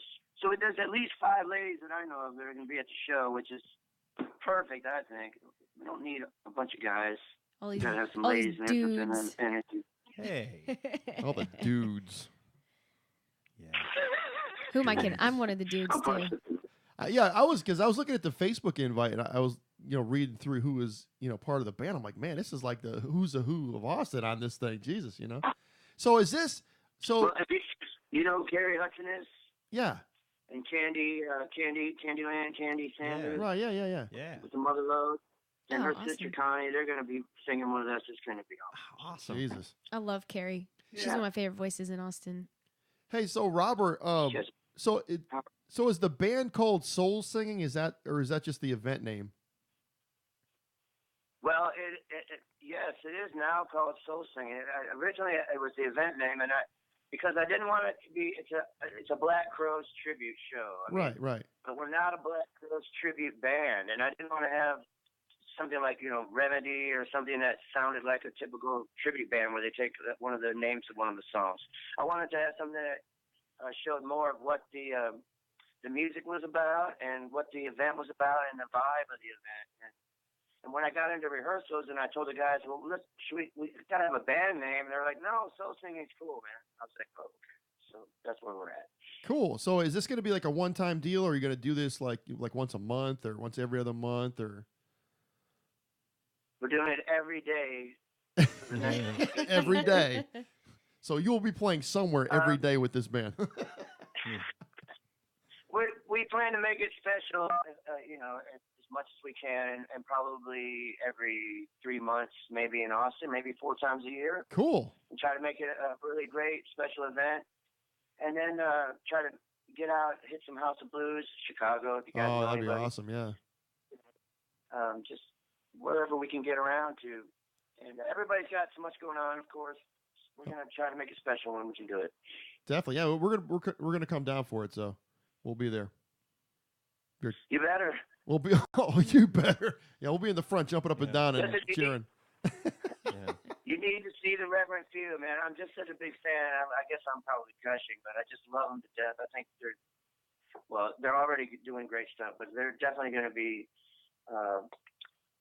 playing all over, and they'll be harder to find and before long. So I encourage anybody to come see them, and I do every day. So there you go. Sweet. Yeah, they said that you've seen them pretty much at all their shows, so that's a cool. Yeah, Robert's out. He's always out, like, what do you call it? Not promoting, but just seeing new bands and watching bands and out on the town. Out on the town. He's always out there. Yeah, so if supportive. If he's not playing, he's out somewhere. I mean, that's kind of part of the job, man. You got to be out and about. You got to support your people. Stuff. Well, I mean, it's the same thing with Crystal and myself now. It's like, we try to have our, us time between her business, my podcast, and what goes on with the podcast. We try to go out at least once a week, go check out a couple bands. I mean, there's some nights we hit like 3 different clubs, get a set from each band, but it's tough sometimes. But you got to go out there and show some love because, the artists out there deserve it. So gotta. Well, people are out here working hard on their music, man, and I know you know that. But I mean, that's a lot of people that supporting, artists, especially in Austin, and man, we love you for that. And we're out here working hard, so it's nice to have somebody out there working alongside with us. Yeah, well, and that's the thing that I always try to bring up, and on every podcast is like, a lot of these bands are, you go and see them, there's no cover, so I mean, you got all these great artists with no cover. I mean, you've got to pay for some parking every now and then, but go see these shows, man. If they don't have a cover, go throw a $5 in a tip jar or something. Yeah. If they don't have a tip jar, man, buy a CD, buy a shirt, buy a hat, buy a sticker, whatever they got going on. And even now, a lot of the clubs, everybody's paying with a card. No one pays cash anymore. A lot of the clubs now, when you get your receipt at the end of the night, will have a line that says, band tip. So that happened to me about, I think, a month or 2 ago. And I put $10 down, my 2 Red Bulls that I drank. I don't drink liquor anymore. My 2 Red Bulls and a $10 tip for the band, So that just helps them out. I mean, a lot of times people don't understand that when you buy a shirt or you buy a CD or whatever they have, sometimes that's their gas money home, because they're not making all Most they have. times, yeah. All they have is that tip jar money, and sometimes that tip jar money is a little thin. So whatever you can do, $1, $5, whatever you can do, man, help these people out. I mean, Robert will attest to that. I've seen Robert many a night. I don't know if you know this, Bobby, but I've got 2 little babies that I take care of, and when they get off work from the strip club, they're always peeling back them ones. My little babies. That's a joke. No, it's not. No, I know what's going on over there. It's all right. Hey, so anyways, hey man, I want to tell you, since you were kind enough to get me on the phone, and I want to let Paige and Nick do most of the talking here, but this is going to be one of those rare, rock shows in Austin with awesome musicians. You get a lot of people coming through, touring and what have you, but this is an authentic rock show, at least what we're doing, and these guys are great. I'm telling you, come out and see it. We're going to come out hitting, and we're not going to slow down until we do, and then we're going to hit it. Swinging. Swinging. Yeah, come out swinging. Swinging. So we're going to try to do the Black Crows proud, and that's the goal. And we're also going to just have a great time. That's what it's all about. Ultimate. Yeah. At the end of all this, 2 months that I've been trying to put the show together, I just wanted to feel like, hey, we had a great time, and everybody smiling and danced, and you maybe we'll get you a third Red Bull, brother. Feeling crazy. Yeah, it's weird because as you know, Robert kind of knew me during my drunk days a little bit, so I was kind of obnoxious. We'll just say it that way. So I kind of put it down like it's been 3.5 years now, I think. Kind of fell off a couple of times, but for birthdays and stuff. But good for you. Yeah, but I good can't. For you, man. I can't do what I do up here, drunk. Or, with a hangover. I have to be on point, on spot all the time when I'm doing. Anyways, speaking of, so tickets for this thing, if you want tickets, go to www.10Austin.com, and they're $15 online right now, but if you wait to the day of the show, they're $20. And if you want to go by phone, it's 877-435-9849, and you can get your tickets on the phone. But if you want to get tickets online like normal people do these days, is that the normal thing? Tickets online? I think so. Sure. So it's no, it's not the word 3. It's just the number 3, TENAUSTIN.com, and and just scroll down to the soul singing and the music of the Black Crows, and it'll have a buy your ticket link right there, and $15 make you holler. So, and get them now because they go up to $20 the day of the show. And that's right. And if you buy them right now, Robert will take his picture with you when you're there. So, a cell phone. Gift baskets. A gift basket's nice. I love it. Oh, there we go. Meet and greet. Robert, you got anything else you need to pump? Robert, anything going on in your life? Yeah, I'm hungry. Okay. Really, really hungry. Hey, so how long are you doing this cleanse for? It's 10 days. Oh, Jesus. So you right up to the show. Oh, my Lord. Oh. Dude, you're going to need some energy. You're going to need some Twinkies or something on that last day. A Red Bull. A Red Bull. Yeah. Is that a part of it? Are you doing a Red Bull cleanse? Got to do a Red Bull cleanse every once in a while. Yeah. Get the sugar-free. Don't drink the sugar ones. Get the sugar-free ones. Seriously. I also hear that tequila is very good for cleansing and for your makes all your bad thoughts turn into good thoughts. Ooh. I like that cleanse. Tequila cleanse. Isn't that wonderful? It's healthy with a little bit of lime, some salt, Oh, nice. Very nice. That's wonderful. Some ice, maybe. Yeah, so when I saw this event, man, like I said, I kind of scrolled down. I saw you guys on it, and I'm glad you guys came up because this has been great hanging out with you. But I just saw the musicians on this show. I'm like, man, how did he get this thing together? This is crazy. What's your secret, There's Robert? some killers on there. You know what I mean? I'm seriously. And it's good. I bathe daily. You bathe daily? It's the hair. That's what it is. It's the hair. That's the main thing. Just stay clean.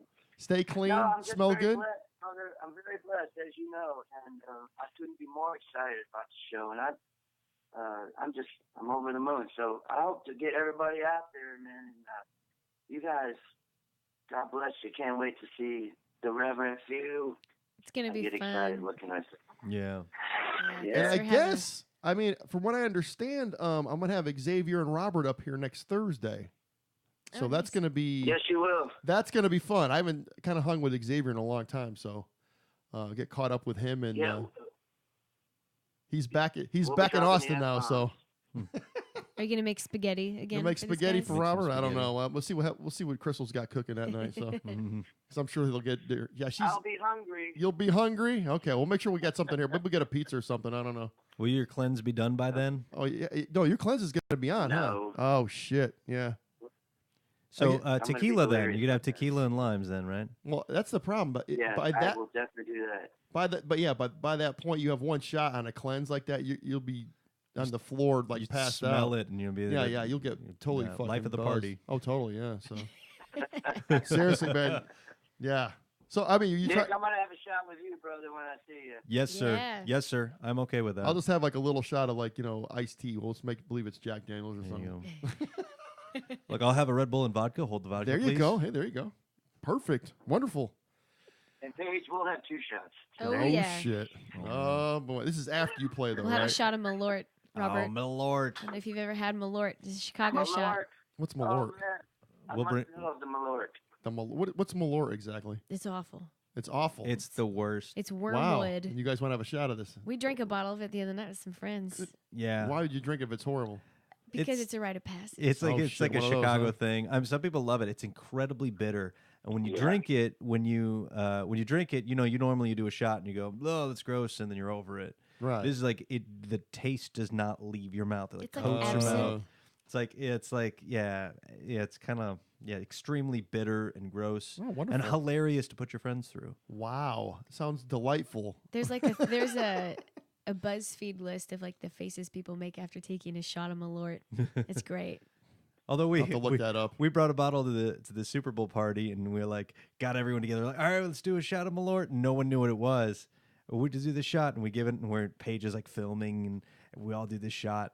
And our friends are such drinkers that it just didn't phase anybody. They're like, that's interesting. That's interesting. That's can I have another? You know, People like, are actually what? asking for seconds on it? Yeah, oh yeah. Wow. It's craziness. I don't know, man. So yeah, we'll celebrate that Saturday, Robert. We'll have Yeah. 2 shots of Malort, buddy. Okay, thank Yeah. you. I've been a crown I'm guy. gonna let you guys go, man. Rock and roll. All Rock right, and man. roll. I'll probably talk to you before next Thursday, but if I don't, I'll see you Thursday. All right, man. God bless you. God bless you. Love Take you, brother. care. Talk to you soon. Love you guys. Later. Love you, Rock and Robert. roll. Rock and roll. Rock and roll. Love you, man. There's Robert Wagner. Mr. Rod. Oh, we need to get to bring the Rod Stewart thing up. Oh, well. Oh, next time. Oh, we'll give him a you hard gotta Uh, put the pressure on next Thursday. Oh, man. man. Give him your song list. Hey, man, these are the songs that you gotta do first. Man, but just think about that. How perfect would that be if he did that? That'd be like the most awesome thing ever. That'd be cool. Seriously, I'd go Yeah. see that every night of the week. 'Cause I love Rod Stewart. I love Robert. So I have to say, so I'm super excited about the show, and I feel like I'm preparing for it like a boxer, like just kind of just stay in the zone, stay in the mode leading up to it. And I'm like, I haven't outwardly said yet, like I'm really freaking excited about this. Like it's gonna be fun. It's gonna be fun. yeah, it's always those special Go. events that are cool. I mean, it's not like you're playing a regular club. It's a really kind of cool little spot, and it's just 2 killer bands. I mean, how could that go wrong? Yeah, no, it's a great bill. It's a great room. Yeah. You know, it's funny. We've talked about this before. We love opening for great bands too, because you get, have an event. There's other people, but we get to get done with our show You can watch them. And Get party. to watch them and drink and have a great time and dance and really like get an opportunity to appreciate other bands that are really phenomenal. And so And the cool So I'm thing excited about about it that, too. is there's going to be a lot of different people from other bands there. Mhm. Going to want you to do some shows with them and That'd get be you guys nice. out there some more. You know, that's how like all the best shows that we've had. It's just been like sharing bills with bands, and you make friends, and everyone's so supportive, and it's just That's how spawns from totally. that. that's how a lot of these podcast episodes happen. I go out and see a Mm. band open it for another friend, a friend of mine. Mhm. Like, man, I got to get them up here, I kind of want to give a shout out to the Steepwater Band. They are kind of what got us a little cooking in Austin too. But they were one of the first ones that were like, hey, became friends, and then they threw us these gigs. And actually, one of their records was produced by Mark Ford, who was a former guitar player for the Black Crowes too. Oh, So there's like this wow. whole like big circle Full thing. circle. Yeah.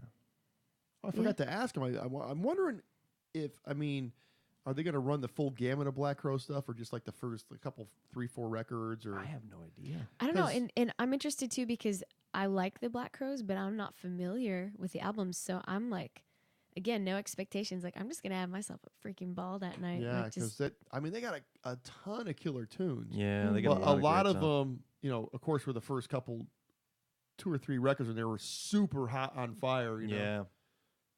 Oh, this reminds me. One of my songwriter friends back home, Felix Reyes in Chicago, posted on my Facebook the other day, and he was like, "Hey, man, he's a big fly fisher," and Chris Robinson went fly fishing with him. Oh, in, really? Like, full on gig gear and like What? killed it. Yeah, he sent me this message, posted on my Wow. Facebook, and I was like, "Get out!" He's like, "Yeah, man, he was Like, awesome." Dressed like a rock star, was fly fishing? Exactly. That's Smoking a interesting. joint.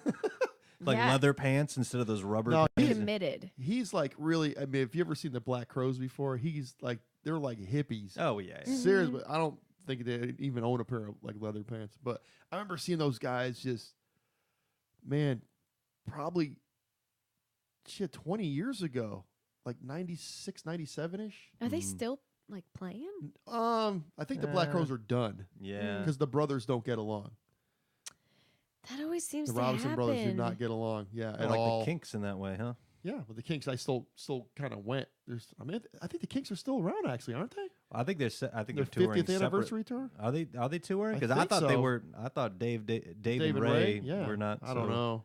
I don't I know. don't keep up with them too much anymore, but I was a big Kinks fan back in the day too. Yeah, Yeah. same here. But yeah, so the brothers were. I mean, I think for part of their careers were fighting big time, but they would just go play gigs, and just try to record records, whatever. But it got to the point where like, you know what, I can't work with you anymore, and yada yada.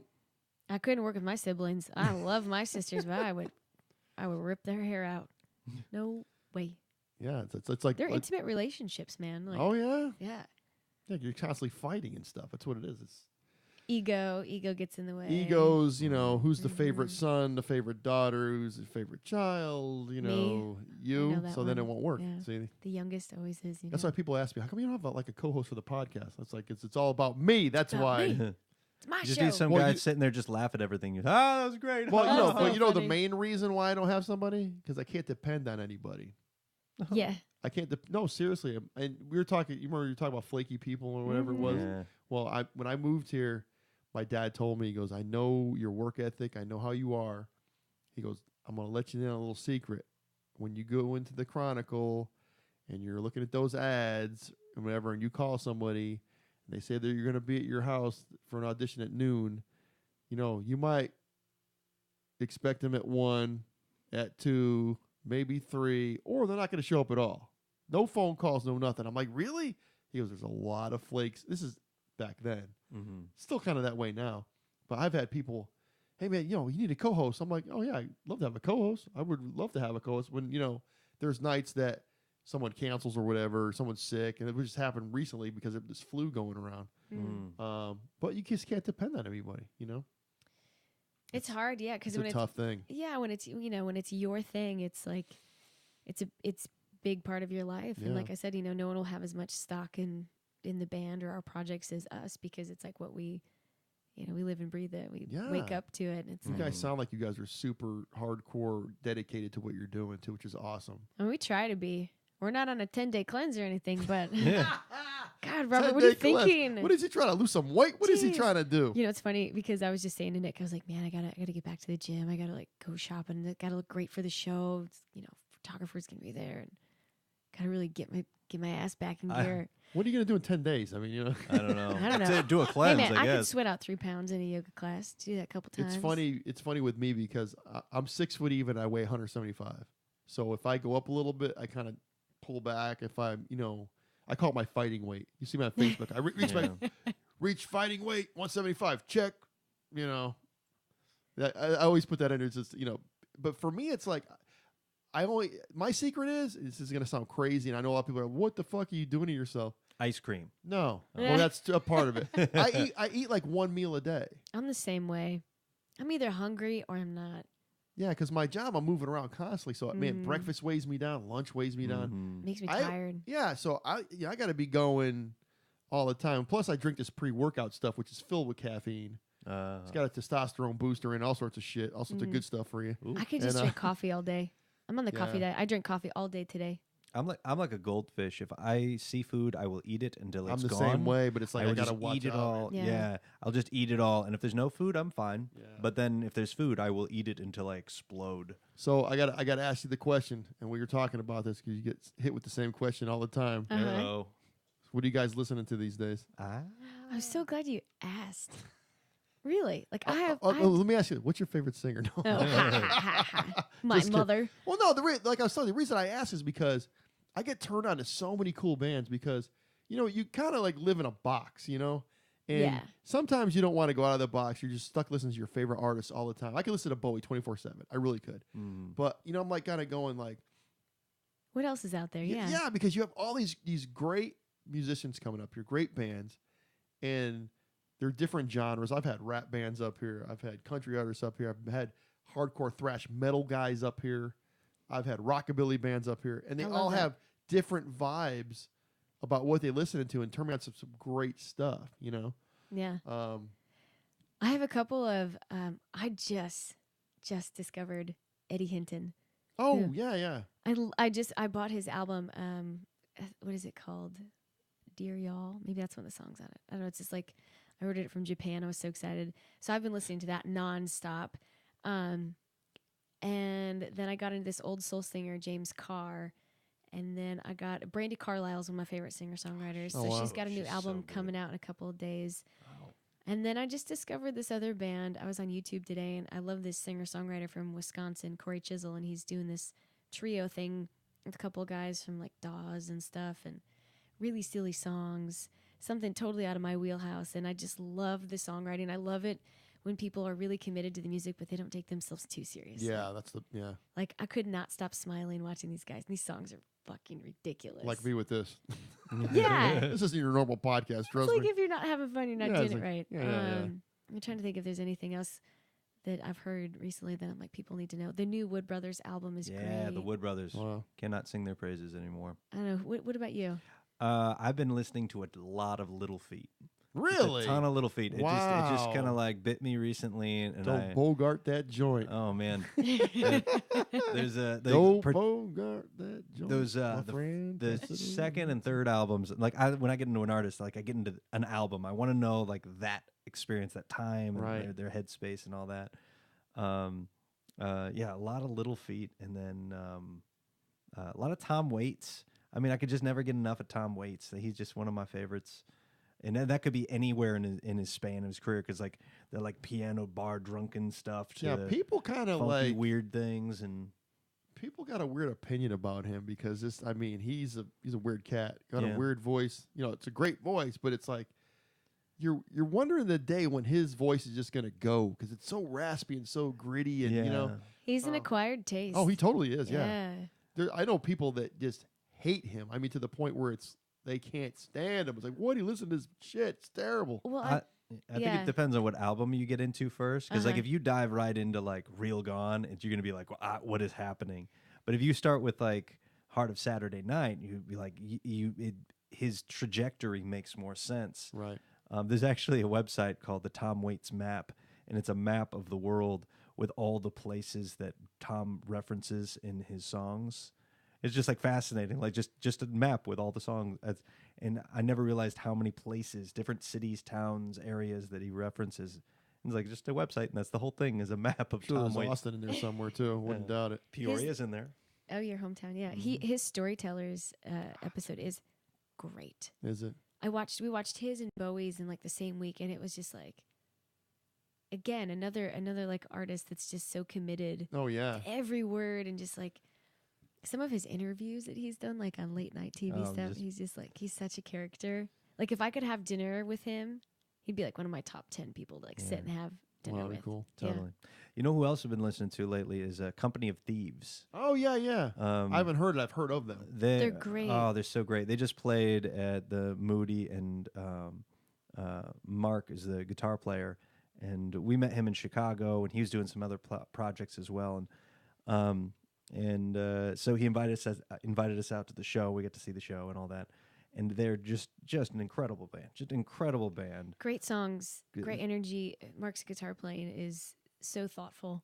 Yeah, and Genevieve's singing is just incredible. I mean, the whole band is just a wonderful group that most people don't know about, that I know of. They're in the circles that I'm in. They're not like way into them, and I'm like, I don't know why not. Yeah.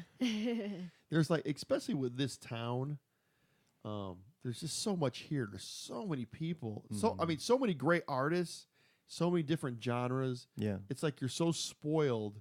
And people always ask, what are your favorite bands in Austin? I have a few, but I'm always getting turned on to different things all the time. And it's like, oh my God, how did I miss this for the past 5 years? Or how come I never heard about these guys? And they're playing these little joints in the middle of nowhere, like in the corner, like down on Congress someplace. It's a little hole in the wall bar. It holds maybe 20, 30 people. And it's the most amazing.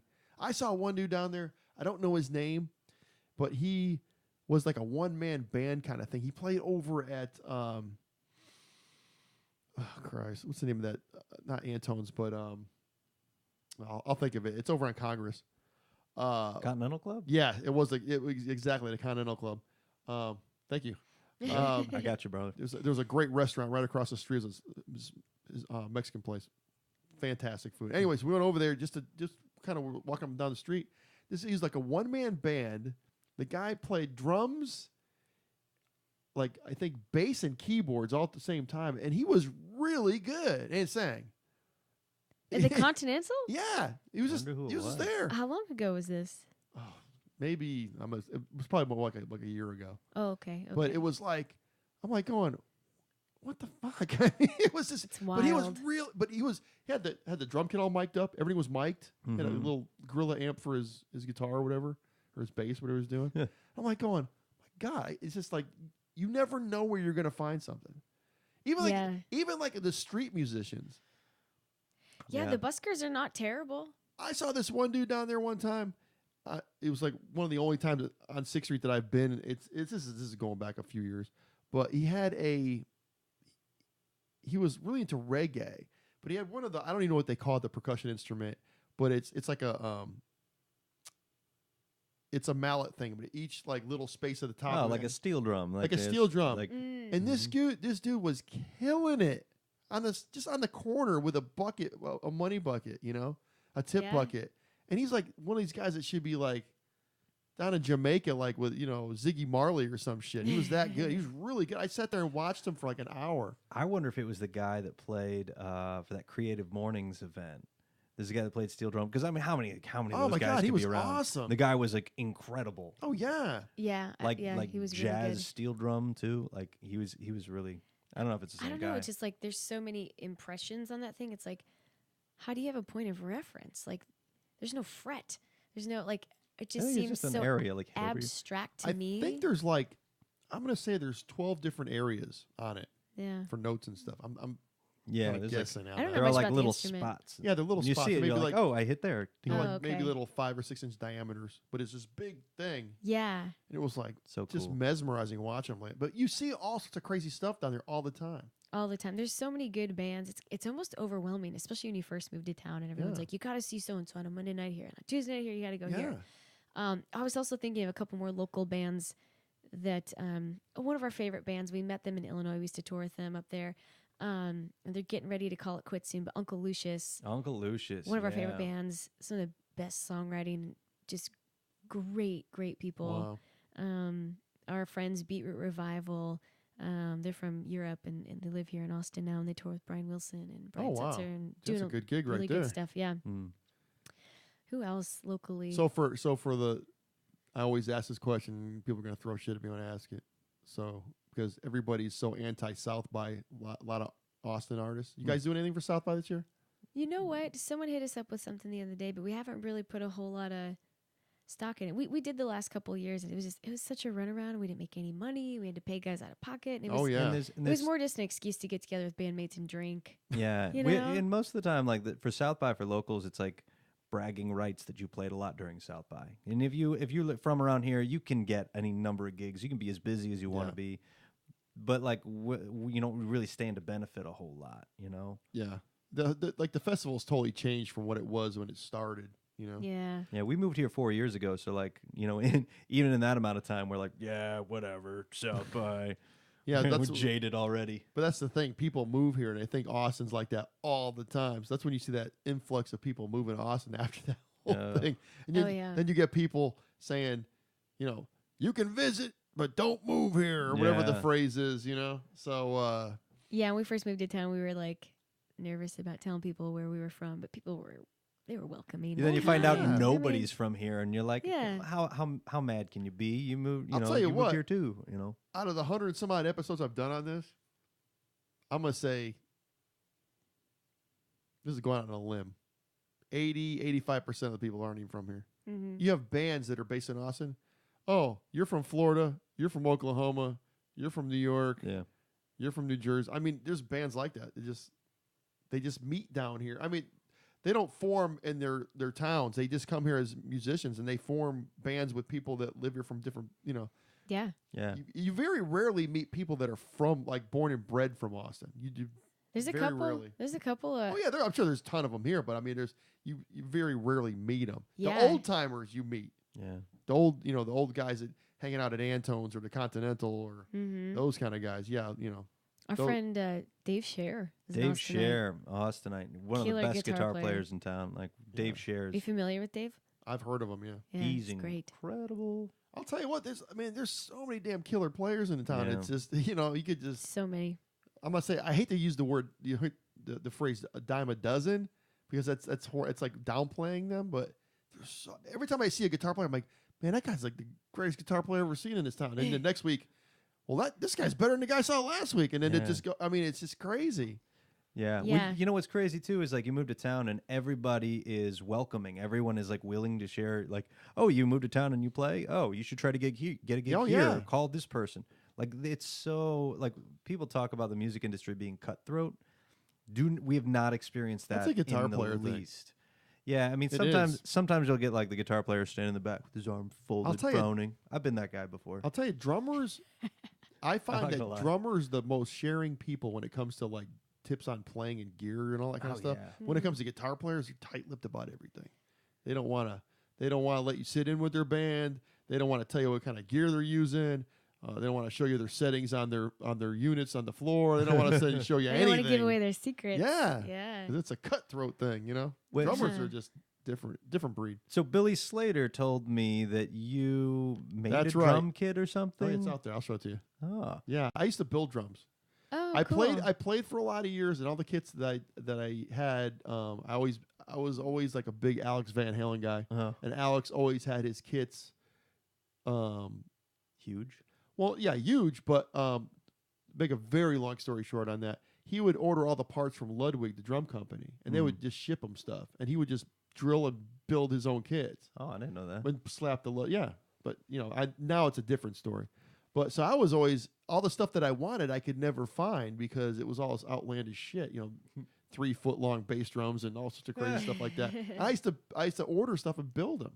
So after I stopped playing, I was out of the scene for a while. I just had enough, and I was like, I need to go get my shit together and find a real job, quote unquote, and buy a house and all that kind of stuff. And then I've always had friends in the scene, always, and little by little they were pulling me back in, and started playing a little bit. Didn't get a band together or anything, but I started building drums again for friends. Mm-hmm. So I just said one day, I want to build a kit for myself, and I built it, and it's like a little monument in my dining room, which I get out, which I get in. I said I'm going to build one kit for the rest of my life. This is the kit I'm going to have for the rest of my life. If I ever want to go out and play, I can play and I'll have it. So yeah, Billy comes over and he's like, "Oh my God," So you've gigged it. I have gigged it a few times on special occasions. Yeah. So That's cool. yeah, I still get out there and jam every once in a while. I'm not a quarter of what I used to be, because I don't practice anymore. Yeah, so. but you still got it. I mean, it's one of I those still things. got a little bit. I got great Yeah, time, but doesn't my really chops leave are you. kind of lacking. But I got great time. Yeah. Speaking of, so what? You guys are recording, right? You're going to be hitting. Yeah, we're doing, I guess you call it pre-production now. Nice. So sending songs to a producer friend of ours, great bass player too, Nick J. And so we were kind of trading songs and things and talking about that and getting things geared up to get into the studio. Because we're really, we'd love to be touring on the road, but without the record, without product, the most recent product, it's kind of like, tough. Why do you do that? There's no point in going out if you don't have anything to promote. There's no. Yeah. It's fun and we do it, but we've got self-produced stuff. We did a live at Antone's album, and we've always had a live album, like bootleg stuff that we've always sold for a couple bucks. Yeah. And that kind of thing. But this will be the first time we actually really. yeah, like Go working into with the Always. I don't mean to interrupt, but always have something for someone to leave a show with. Oh yeah. Either be a sticker or a button or a shirt, a CD. Yeah, we've anything, man. Always. Someone told me that, and it really someone that was in a band that was signed. He goes, always make sure you have something for them, even if it's a sticker that you give them. Yeah, something tangible. Something, yes. You want to, they want to, because they might have the best time of their lives and love the band, and they get home, and then 2 weeks goes by, and you're like, what was the name of that band we saw? Yeah. Yeah, so we've got an EP that we sell at shows, and we have a Live at Antone's album, but the only place you can get them is at the show. Live so we always encourage people, like, we're a live band. Yeah. Come out and see the live show, and I'm looking forward to it. I can't wait. I'm super stoked for it. Yeah. I feel quiet about it, but I'm saving up my energy. I'm like, I think I'm just as excited about this show as I was when we played a sold out show at the House of Blues. It's going to be a great show. It'll be a great night. Yeah. And to have Robert and those guys and you're not doing a cleanse though, are you? So I'm not doing a cleanse. God, no. You're doing a pizza cleanse? A pizza cleanse. I'm going to top it off with some ice cream and that cinnamon swirl stuff you're talking about. Maybe some Whataburger. Anybody who knows me knows how much I love Whataburger. I'll tell you what. I'm like, we're talking about this today, the Whataburger thing. Now, you're probably get mad because people are very picky about hamburgers. Now, I love In-N-Out hamburgers, okay? I don't like the fries. The Whataburger fries, I'll trade the Whataburger fries for the In-N-Out fries. Yeah. Best fries, McDonald's has the best fries. Now. I'll argue with you on that one. Well, I mean. I'm going to say Arby's. No, White Castle. Crinkle fries from White Castle. You got White Castle here. I know, it's a shame. It's a but damn you know what? shame. You know what? Because I grew up with White Castle. I love White Little Castle. burgers. How many burgers you eat? I could probably put away 6. I did 16 one time. Holy shit. Yeah. So that's a cleanse right there, man. That'll clean you right out. But you can buy them in the freezer things here. I know. Yeah, they're You know how you cook them? In the oven? No. In the microwave? Steam them. Listen to your Uncle Bob. He's got tips. Oh my goodness. He's got all these secrets. He's giving us all his secrets. I'm giving you. I know. I'm taking notes. Steam them. Steam them. That's what we're gonna do. We're gonna go Boom, home, baby. Just like home. Oh, got it. You got. Hey, think outside of the box. Yes, think outside the bun. Okay, They're so you like In-N-Out burgers. I like In-N-Out burgers. That's a little vice that me and my fiance have. We go to In-N-Out when we're going to shows. We're coming back because there's one in Round Rock, so we got to come. I've never been. Hamburgers are good.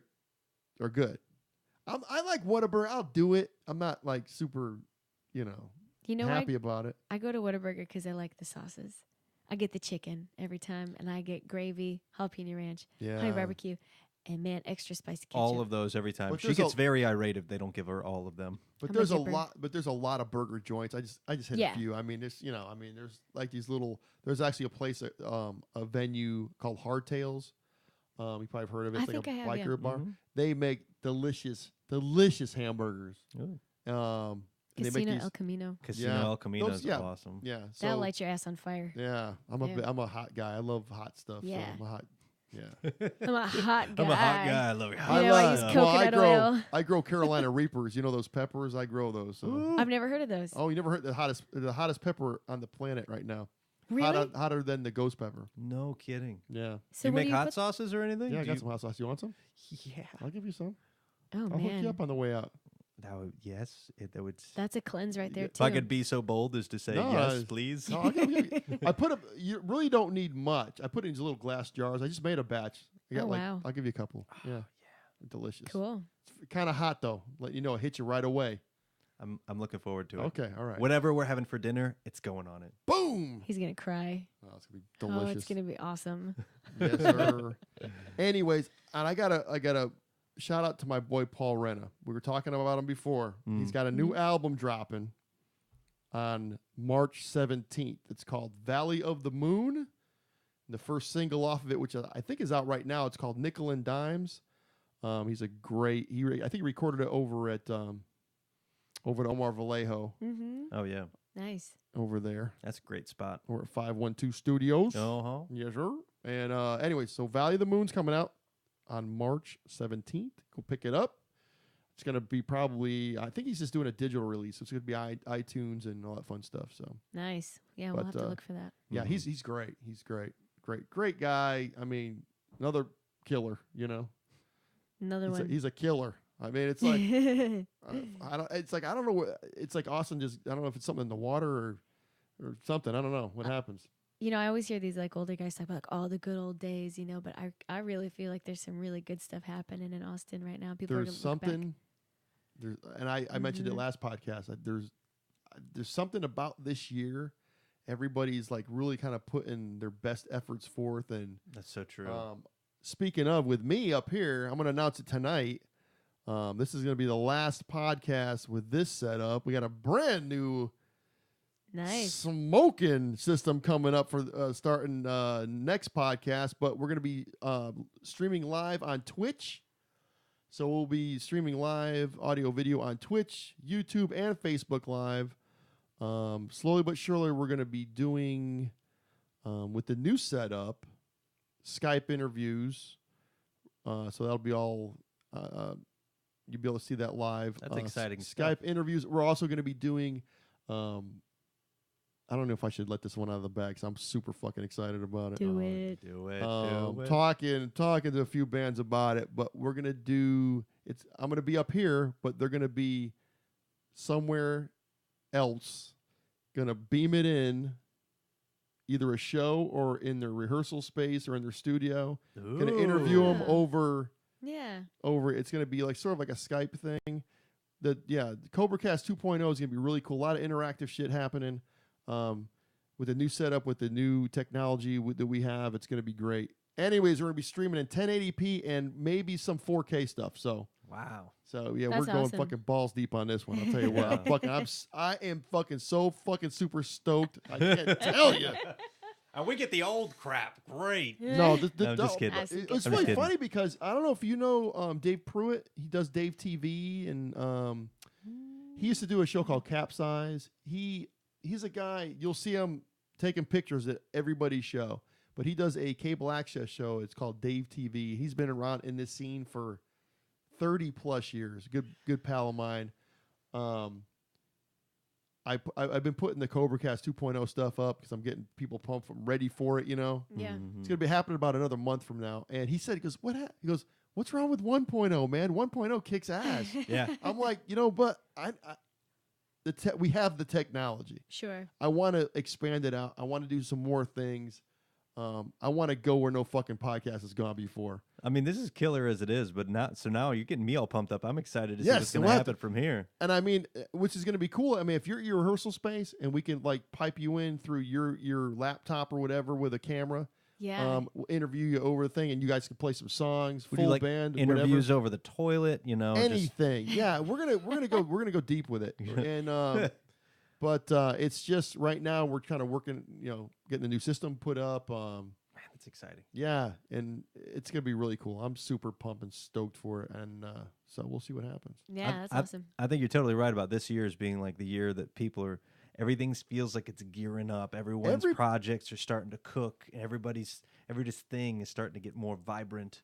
Yeah, I mean, even with the event that I just put on, it was like something that I'm not saying has never been done, but we had 9 of probably 9 of the, not say best bands, but 9. I'm gonna call them the best bands in Austin. Mm-hmm. 9 of many of the best bands in Austin. I hate saying that because there's so many great bands. All headline bands. We had cover bands. We had tribute bands. We had original bands. All on one bill. That's awesome. And everybody was like, "How the fuck did you get this bill together? This is crazy. This is craziness." I was talking to Robert about it. Robert didn't go because Robert had a gig with Sway down in Houston. He goes, "Man, it was a killer event because I can't believe." Well, he didn't say it, but other people were saying, "Because I can't believe how you got this together. The work that went into it was insane."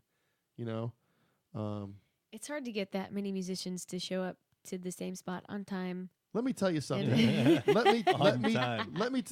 Listen to this. This is how smooth it went. We had no backline, right? No backline. Everybody had their own drum kits, everything. 15-minute changeover. Oh. Okay. No, but listen.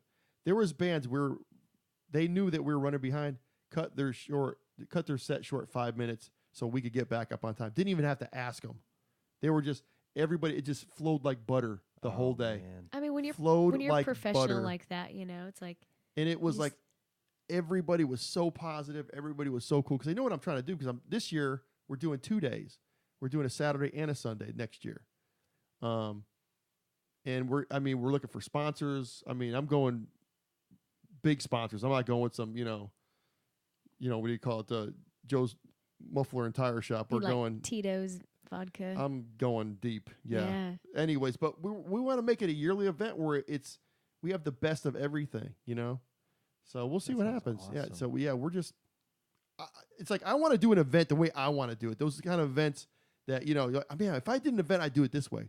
This is the way we did this event. It was killer. It was great. I had a comedian go up in between sets. And just did a set of comedy in between bands. That's great. There's no downtime. It's such a great idea too, like to keep the flow of the event going. And yeah. But everybody was so supportive, and it was such a cool event. I mean, it was like, man, and everyone was like, man, you know what? You need to do this more often. I'm like, once a year is enough. the amount of time that we put into it, and it was craziness. So yeah, it takes a lot of dedication to put together that kind of stuff, and communication and organizing, and getting sponsors, people to help pay for it, invest in it. If you do a good event, people will come. Yeah, they did. Yeah, and they did. It was awesome. I mean, the place where it was, this place called Texas Mist. It's down near the airport, and a lot of people complain about it. Oh, it's hard to get to, and it's too far out. But people came. We had all day. We had probably like around 180 people. Nice. So it was. I mean, could we have had more? Yeah, of course. Any show can have more. Yeah. But for a first time out, it was awesome. Man, that's great. So I got some ads I need to run here real quick. Yeah. You want to do them? She's looking at me like, what? What does this mean? Plug whatever you need to plug. No, I got a couple sponsors. So anyways, the first one, Ear Splitting Media, we're talking about them. I'm just going to read through this, and we'll talk about it for a minute, man, because these guys are savages, I'm telling you, when it comes to social media. But anyways, Ear Splitting Media is bringing underground bands above ground into the spotlight. First of all, they're part of a social media company, but they're also all in bands. So they all know the struggle of what musicians go through. It's important. Supporting, and they're out there they're putting together killer bills all the time with all these bands, and they're constantly just promoting everybody on social media, and it's a beautiful thing they're doing. Anyways, they are the home of the two YouTube series, Out on the Town and the Call Online video magazine, which features local CD and show reviews. So if when your brand new CD comes out or a show, say, hey man, you know what? I'd love for you to come out and just review our show. First of all, don't suck, because if you suck, they're going to be honest. They're going to go on their what do you call it, the Call Online video magazine on YouTube and say, you know what, these guys suck. Don't go see them. Note to self: do not see them, because don't suck. Do not. So make sure your show is tight. Make sure your tunes are tight. You got your eyes dotted, your T's crossed, and all that shit. So anyways, so like I said, they are the home of the two YouTube series, Out in the Town, the Call On video magazine, which features the local CD and show reviews. But they're also my mind just went blank. I'm ready. My mind just went blank. They're also a social media company. So if you're having trouble keeping up with all your Facebook, your Twitter, your Instagram accounts, let Ear Splitting Media take care of all that, so you can concentrate on your music, your brand, your band, that big event you got going on. So anyway, Ear Splitting Media's promotion can post content, can take whatever you got going on and put it into the eyes and ears of people from all over the world, because their reach is from here to Mars. I'm telling you, they're just, if there's aliens out there with an iPad, they can reach them. So I'm telling you. Anyways, so hit them up on their Facebook page for package pricing and more info. I'm really good with like the Facebook. I get the Facebook thing going on pretty good. Instagram, Twitter, so I'm they're helping me with that. So if I put up a post, 5 seconds later, it's like shared in 5 or 6 different, different accounts and different avenues, because it's with this algorithm things going on. Everybody needs help these days. So anyways, my other sponsor, near and dear to my heart. Are you needing merch for your band, your brand, your business, an event you got coming up? Crystal Jordan Creative Branding can take care of all your merch needs. Not just some of them, not just one of them, but all of them. We need that. Do you? We need that. Awesome. We need that. Anyway, anything from shirts and koozies to stickers to hats to banners to shot glasses to you name it, she can do it. She does all my stuff. You want to see something killer? You want to see something fucking killer? Yes. Are you ready? I'm ready. You're sitting down, right? Okay. Yeah. I got this done for my birthday. I love this thing. That's that's my awesome. tumbler. That's my Tumblr. That's a cool. I love That's that thing. killer. I won't even use it. I love it so much I won't even use it because I don't want to wear it out. Do we need to like show the camera? Is this like people have product already time? seen it? I love that damn thing. Anyway, she can do those. But anyways, so whatever you want your logo on it, she can handle. You can find Crystal Jordan on Facebook or on the web at crystaljordan.com. And she spells her name with an I, so it's CRISTAL Jordan.com. So that's Crystal Jordan Creative Branding. So I don't know what's going to happen if the Crystal Jordan's going to stick because I think she might be changing her last name here pretty soon. Oh, That's my fiance. So yeah. I think she's going to keep the Jordan. Congratulations. Thank you so much. Yeah. But I don't know if she's going to keep the Jordan. I think she's going to. We talked about it, but we came up with this great idea. Mm-hmm. We were thinking about actually just like dropping both of our last names and coming up with a cool rock and roll name, which we could just have. Ooh, so we came up with like Shazam. That. So it's going to be Mr. and Mrs. Shazam. Shazam. Shazam's good. my last name. That's good. That's awesome. Like the all app. all in capital Shazam. letters. So Yeah. Crystal Shazam. That's it. Bobby Shazam. Bobby The Shazam. Shazam cast. That'd be pretty cool, actually. The Shazam Yeah. clan. The Shazam clan. That's awesome. That sounds great. Now, see, look, we're like at 2 hours, just right about now. Can you believe that? That's incredible. That's crazy. Isn't it? Just Talked about food and ice we cream. talked and about food a all lot. sorts of stuff, all sorts of cool stuff. That's like Yeah. 4 episodes of Bob's Burgers. There you go. It is. I gave you some great tips. Mm-hmm. Steam Yes. your burgers. Steam my White Castle burgers. I'm telling you. I'm it's the so best. hungry. We have to go to a restaurant or something because if we go to a grocery store, I'm just going to be like this. I'm gonna hook you Just gonna up. put my arm down the I'm aisle gonna and hook just you dump up. it all in. I'm gonna hook you up with some hot sauce, and then I'm gonna hook you up with a little bit of that ice cream so you can taste it. Yeah. And you can tell, and you're gonna tell me, you're gonna say, you know what, you were 100% right. I trust your opinion. You're sent from Jesus. You should be an ice cream reviewer. It's so Ice this cream stuff is guru. delicious. It's ridiculous. Do you ever put your hot sauce in ice cream? Does that you ever No, I try do that? not. I do not do that. That's a terrible idea. No. What? So what I do you don't guys? know, maybe. So in ending here, Uh-huh. what do you guys got going on? You got other shows booked? We do. We got a couple of fun things. I'm so sorry. Yeah. Oh, it's all I good. should have talked to you. Well, about we've got 310 ACL on the 17th, Yes. obviously. So come out to that because that's our biggest show this month. But we also have a show at 1-to-1 Saturday, February 24th. We're doing that with Jelly too. We love Jelly. That's a great. That's Jelly's a great club. on that bill. Yeah. And our good friend Joe Shadded. Well, Joe George is his artist name. A lot of people know him from the website reverb.com. Oh, He is Joe from Reverb. He's one of our best friends. He's coming down from Chicago doing a solo tour. oh, very cool. And so we hooked him up with some shows, and he's going to actually play with our band too. Yeah, and then we're in the night before that, or a couple nights before that, we are playing in Dallas at the All Good Cafe on Yeah. the 22nd, 21st. Just a little intimate show. Nice. 22nd. I'm looking at your calendar. A little scrub off calendar. And then, every other month we have a standing residency the third Saturday at Skylark Lounge. So obviously not this month, but the but following next months. month, Skylark Lounge. And so we're around town a lot. I mean, we're easy to find. Facebook, Instagram, all that good stuff. You have a website? TheReverentFew.com. Let me ask you, what's up with the name? Yeah, you're not the first person to ask about that. It's funny because people ask us all the time, and it kind of came about. We were playing festivals and stuff, and the band was under my name, and that's hard to say. So, Very.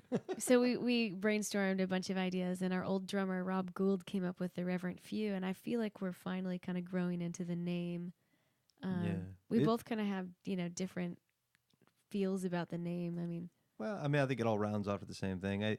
The Reverent, Reverent is like having great respect for, and when we play music, it's we think it's kind of bigger than ourselves. It's bigger than us. It's very inclusive, and we do it seriously, but not too seriously. But like, really diving in hard in a very reverent way. it's funny too because like the music that we grew up on and the stuff that we're inspired by, there's like, none of us really grew up in church, but there's hints of like gospel and that sort of thing throughout our music, and a lot of soul and blues and so people will go like, oh, what's this reverent thing about? So I think it worked. And I love that I love the notion of like the few is that like you feel like you're a part of something. You're a part of something unique. You come to a show and you experience it, and like you are a part of the few. And so. Oh, cool. Yeah. Sounds very cool. That's the name. Well, good. Cool deal. We're going to go over the show one more time. Now, you guys are on at 9 o'clock, right? We're on at 9. Doors open at 8. So everybody get there at 8 o'clock. If you miss this band, I'm going to be whooping some ass. If you come in after 9 o'clock and miss these people, I'm going to stand at the door waiting for you. Anyways, Soul Singing, the music of the Black Crowes. Yeah. Saturday, February 17th at 9 o'clock. The Reverent Few go on right at 9 o'clock. So don't be late. Get there at 8 o'clock, 8:30. At least. At least. Get a couple drinks. Yeah, get loose. Get loose. Some tequila cleanse. Some tequila cleanse with Robert Wagner. Yeah. Yeah. Yeah, but anyway, so if you need tickets for this show, I don't know if they're doing tickets at the door. I would think so, right? I would think so, but yeah, get them online. Tickets at the door are $20. Right. So get your tickets early, $15. Right. So if bargain. you want to buy tickets online, you want to go to www. And it's 3, the number 3, 10 TENAUSTIN.com. $15. Day of the show, they go up to $20. And if you want to call and get tickets, it's 877-435-9849. Yes. Do it. Be there or be square. That's kind of an old term, but whatever you're going to do. It still works. Yeah, you know. Be there or be a jabroni. How's that? Don't be a jabroni. Go to this show. Jesus Christ. Anyways, with that, thank you so much for braving this cold weather to come up here and hang out with me for a couple hours tonight. This has 32. been awesome. Is it 32? 32. It's supposed to get down to there. Nah, That's freezing and shit. But I mean, weather's My pipes not are gonna going to freeze. Yeah. No, Sounds thank like a you so personal much problem. for having us on. No. My pleasure. Anyways, the Reverent Few. You're here? Thank you so much. Thank you. And as I end the podcast every damn time, people, please try to do the right thing, because Lord knows most of you don't. And with that, we're out. Take care of yourselves, take care of each other, and we'll see you when we see you. Later. Bye-bye.